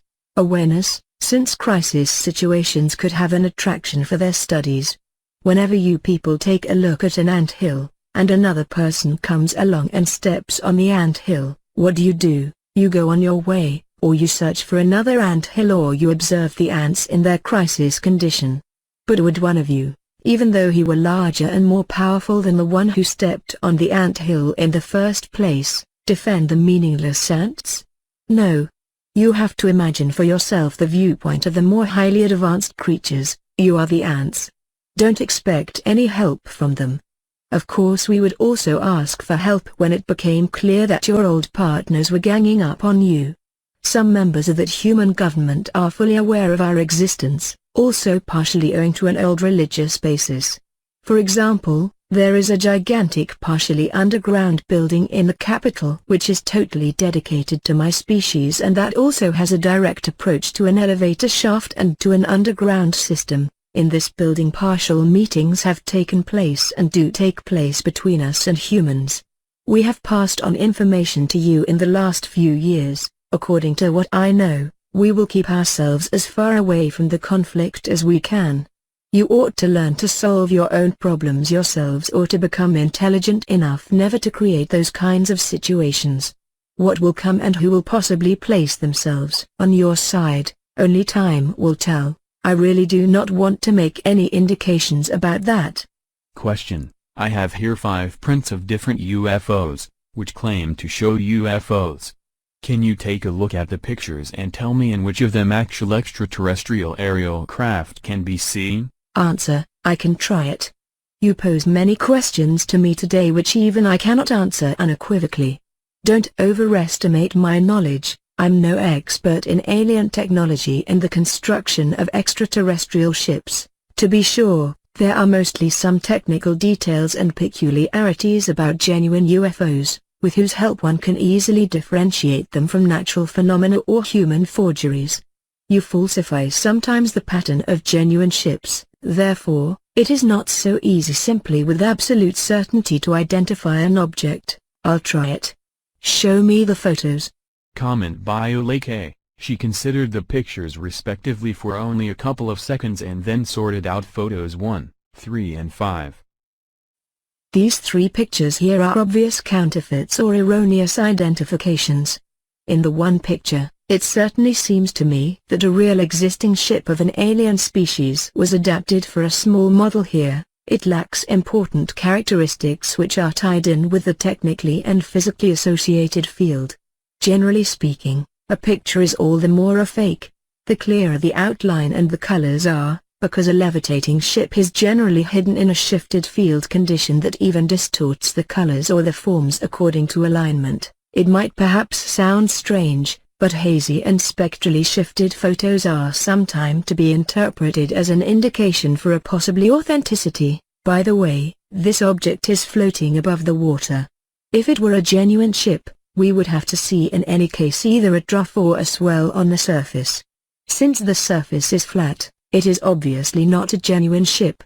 In my opinion, none of these three pictures show genuine objects in flight or UFOs. Here in this picture I see above all no artificial object in flight. It seems much more to deal with only a light reflex in your simple optical cameras. You really ought to be intelligent enough not to fall for a mix-up like that. When your general public chases counterfeits and frauds for a long time, then they will presumably discover too late what is really going on in front of them in their atmosphere. Photo 2, Albiosque, France, 1974. This one seems to be genuine, at least it displays the necessary characteristics. I would assign it at first glance to an alien species who have been visiting your planet for the last 35 years or so. The object itself is metallic and disc-shaped. Certainly it is distorted in form and color by means of a field effect. These four white and very long processes on the underside of the ship itself portray a kind of quasi-gravitational light manipulation, that is, the universal force field is being shifted in the direction of a simulated gravity. Actually, it is not a genuine light. It is mostly not a genuine light whenever you see illuminating UFOs, but a special strongly charged form field which manifests itself in the space that matter inhabits as a quasi-light. The reason for the activation of this special high-energy system in an atmosphere is not completely clear to me. It's possible that it is a kind of investigating or influencing of the environment. In any case, it is terribly careless of that species to allow this technology to be photographed by humans. Well, I guess that most of you just plain don't understand it, and those who do will not say anything about it to the general public. Photo 4, Petit Chain, Belgium, 1990. This is in fact a genuine aerial object. It is in no way extraterrestrial. Triangular aerial objects in flight are simply not used by alien species, or not in this form, at least. That streamlined kind of form is a human concept.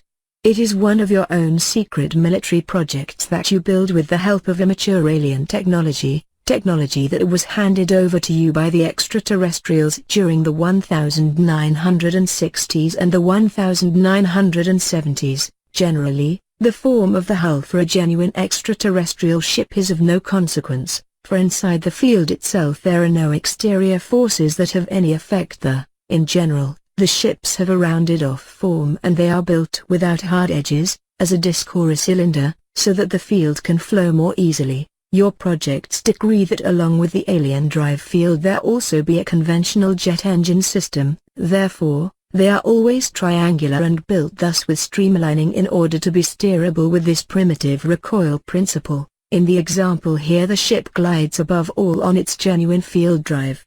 Do you see the distortion and the quasi-light in the rotating cylinders? That is an unmistakable indication for the authenticity of the photo. But why, you might ask, are there four cylinders? That's unusual. Even the interval seems to be incorrect. The coloring is very dark and the interior optical distortion is very noticeable, presumably a reconstruction of the original system by your scientists. Since the alien species has just not given you any more information since the disagreement, they are rebuilding the system single-handedly without actually being able to understand what kind of dangerous thing they are doing there. This construction does not make the system better, only more unstable.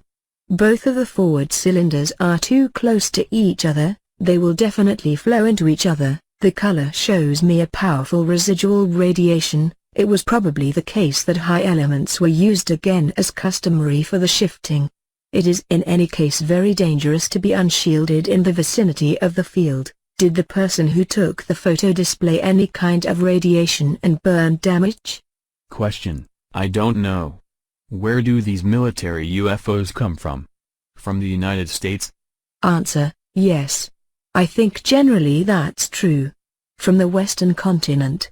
Question: why then do they fly over thickly populated areas of Europe?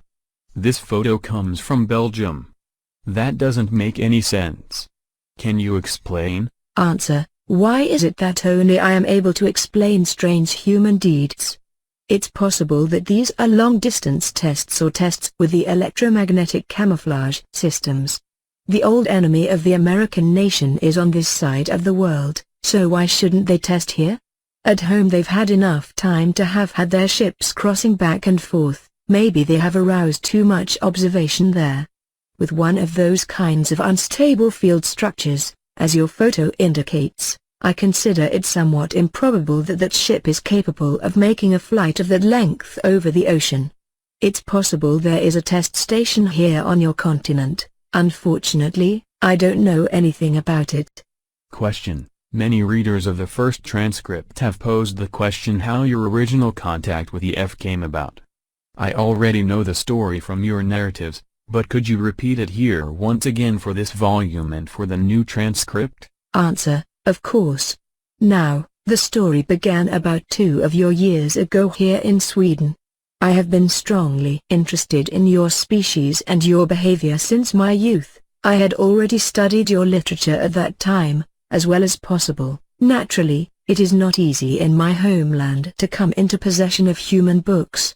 But since my group or family stands in a higher ranking order, I was able to gather some material together and sometimes to speak with others of my kind who have already been in contact with you. I was really very curious about your species, and as soon as I was allowed to come to the surface, I attempted to assemble more information immediately. Above all, it was expressly forbidden for me to commence direct contact with humans because in my position at that time, there existed no necessity for doing so. It was in your year 1998, when I was on my way further north from here in the remote forests in the vicinity of the entrance to my world and was looking for biological specimens, which we use in order to watch over environmental pollution and destruction of your flora and fauna statistically by your own kind. At the time, I was already on the return path to the entrance. We can even orient ourselves more easily, by the way, through our senses to the Earth's magnetic field, and already in the vicinity of the large lake, when much to my surprise I came across a cabin in the woods. In this cabin I sensed a human consciousness. Awareness. It was EF. Actually, I had no permission for contact with another species, but by the same token I had set in place my mimicry capability quite successfully prior to this. Even with larger groups of you, I had never ever come across a human being when I was alone. Now, let's call it primitive curiosity. I wanted to talk with the person in this cabin, and so I knocked on the door. He opened the door and we got into an interesting conversation. His language was not quite yet common at that time for me, but it's not all that hard to learn a new language when one can read the information in the consciousness, awareness of the opposite individual. I simply told him that I came from a foreign country in the East. Of course at the time, he did not really recognize who I was. He was totally convinced that he was talking with a creature of his own kind, although it was simply only a mimicry image, since my assignment anyway had as its goal an investigation of this terrain which was to last for several days. I visited him in this span of time 3 times as a human person. At first we talked mainly about really ordinary things. Later we got into religious and physical topics. He seemed to be impressed by my knowledge, and I was likewise impressed with his clear thoughts and his, for a human being, well-displayed personality structure and his own opinions. You really like giving yourselves over completely to a public opinion or conditioning, as for example, reptilian species are evil and stuff like that.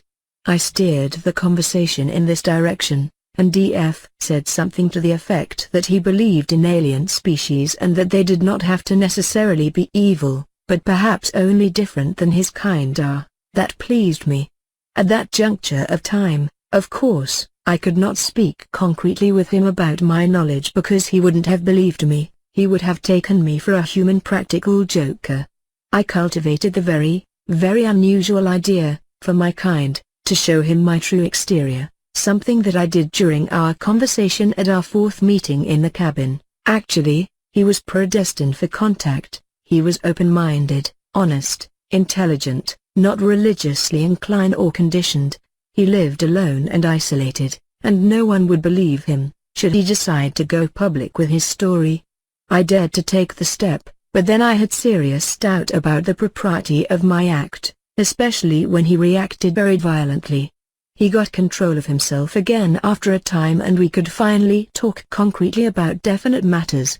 Now he had no choice but to believe me. This was the beginning of a series of meetings which initially took place there in the woods, but later took place in his remote residence. Finally he brought you into contact with me. And for that reason we are now sitting here once again and talking about things which probably won't be believed out there in human society. Question: you said you would not have had permission at that time for contacts with human beings. Do you now then have permission to talk with EF and me about all these things and even to make this scientifically public? Answer: yes. That is difficult to explain and for you to understand. Let's just say, I find myself in the position now to arrange this permission without having to take into account any consequences. In this position I am quasi-immune against certain restrictions. Let's look at it that way. Yes. Question: if other people want to come into contact with your kind, do they have a chance to do so? Answer: generally not. We avoid contact with you and we operate on the surface only in remote areas, and though we use the mimicry techniques in case we should meet some people, that I am talking with you now does not mean that others will follow my example. It goes without saying that you could try to find an entrance to my world and penetrate your way into there. However, that can sooner lead to unpleasant consequences for the infiltrator. You have next to no chances on the surface of recognizing us. You can't even contact us directly. We have to contact you, just as I did with EF. Those kinds of contacts however are not the rule but are very rare occurrences. Question: can you describe your subterranean homeland location? Answer: I can attempt to do so, but I certainly will not tell you where this place is located. My homeland lies in one of our smaller underground settlements to the east of here. I'll give you some numbers so that you can make a better impression for yourself. Just a minute. I have to try to convert the measurements approximately into your units. It is a dome-shaped cavern at a distance of about 4,300 meters from the Earth's surface. The cavern was organized as a colony about 3,000 years ago. A major portion of the ceiling structure is artificially integrated into the rock and the form was remodeled into an almost elegantly proportioned and very flat dome with an oval ground plan. The diameter of the dome according to your measures is about 2.5 kilometers. The height of the dome at the highest point is about 220 meters. Underneath that highest point in every colony there stands a special whitish-gray cylindrical building, a kind of supporting column which holds the honeycomb net-carrying structure of the dome. This building is the tallest, largest and oldest in the entire dome, for it is always situated as the first construction together with the security of the ceiling. In the meantime, of course, there were times when it was completed and reconditioned. That building has a very special name and religious significance. We have only one of those columns. Larger colonies even have more columns according to the construction of the ceiling. One of the main colonies in Inner Asia has as an example 9 of those kinds of supports, but that colony is also over 25 of your kilometers in size.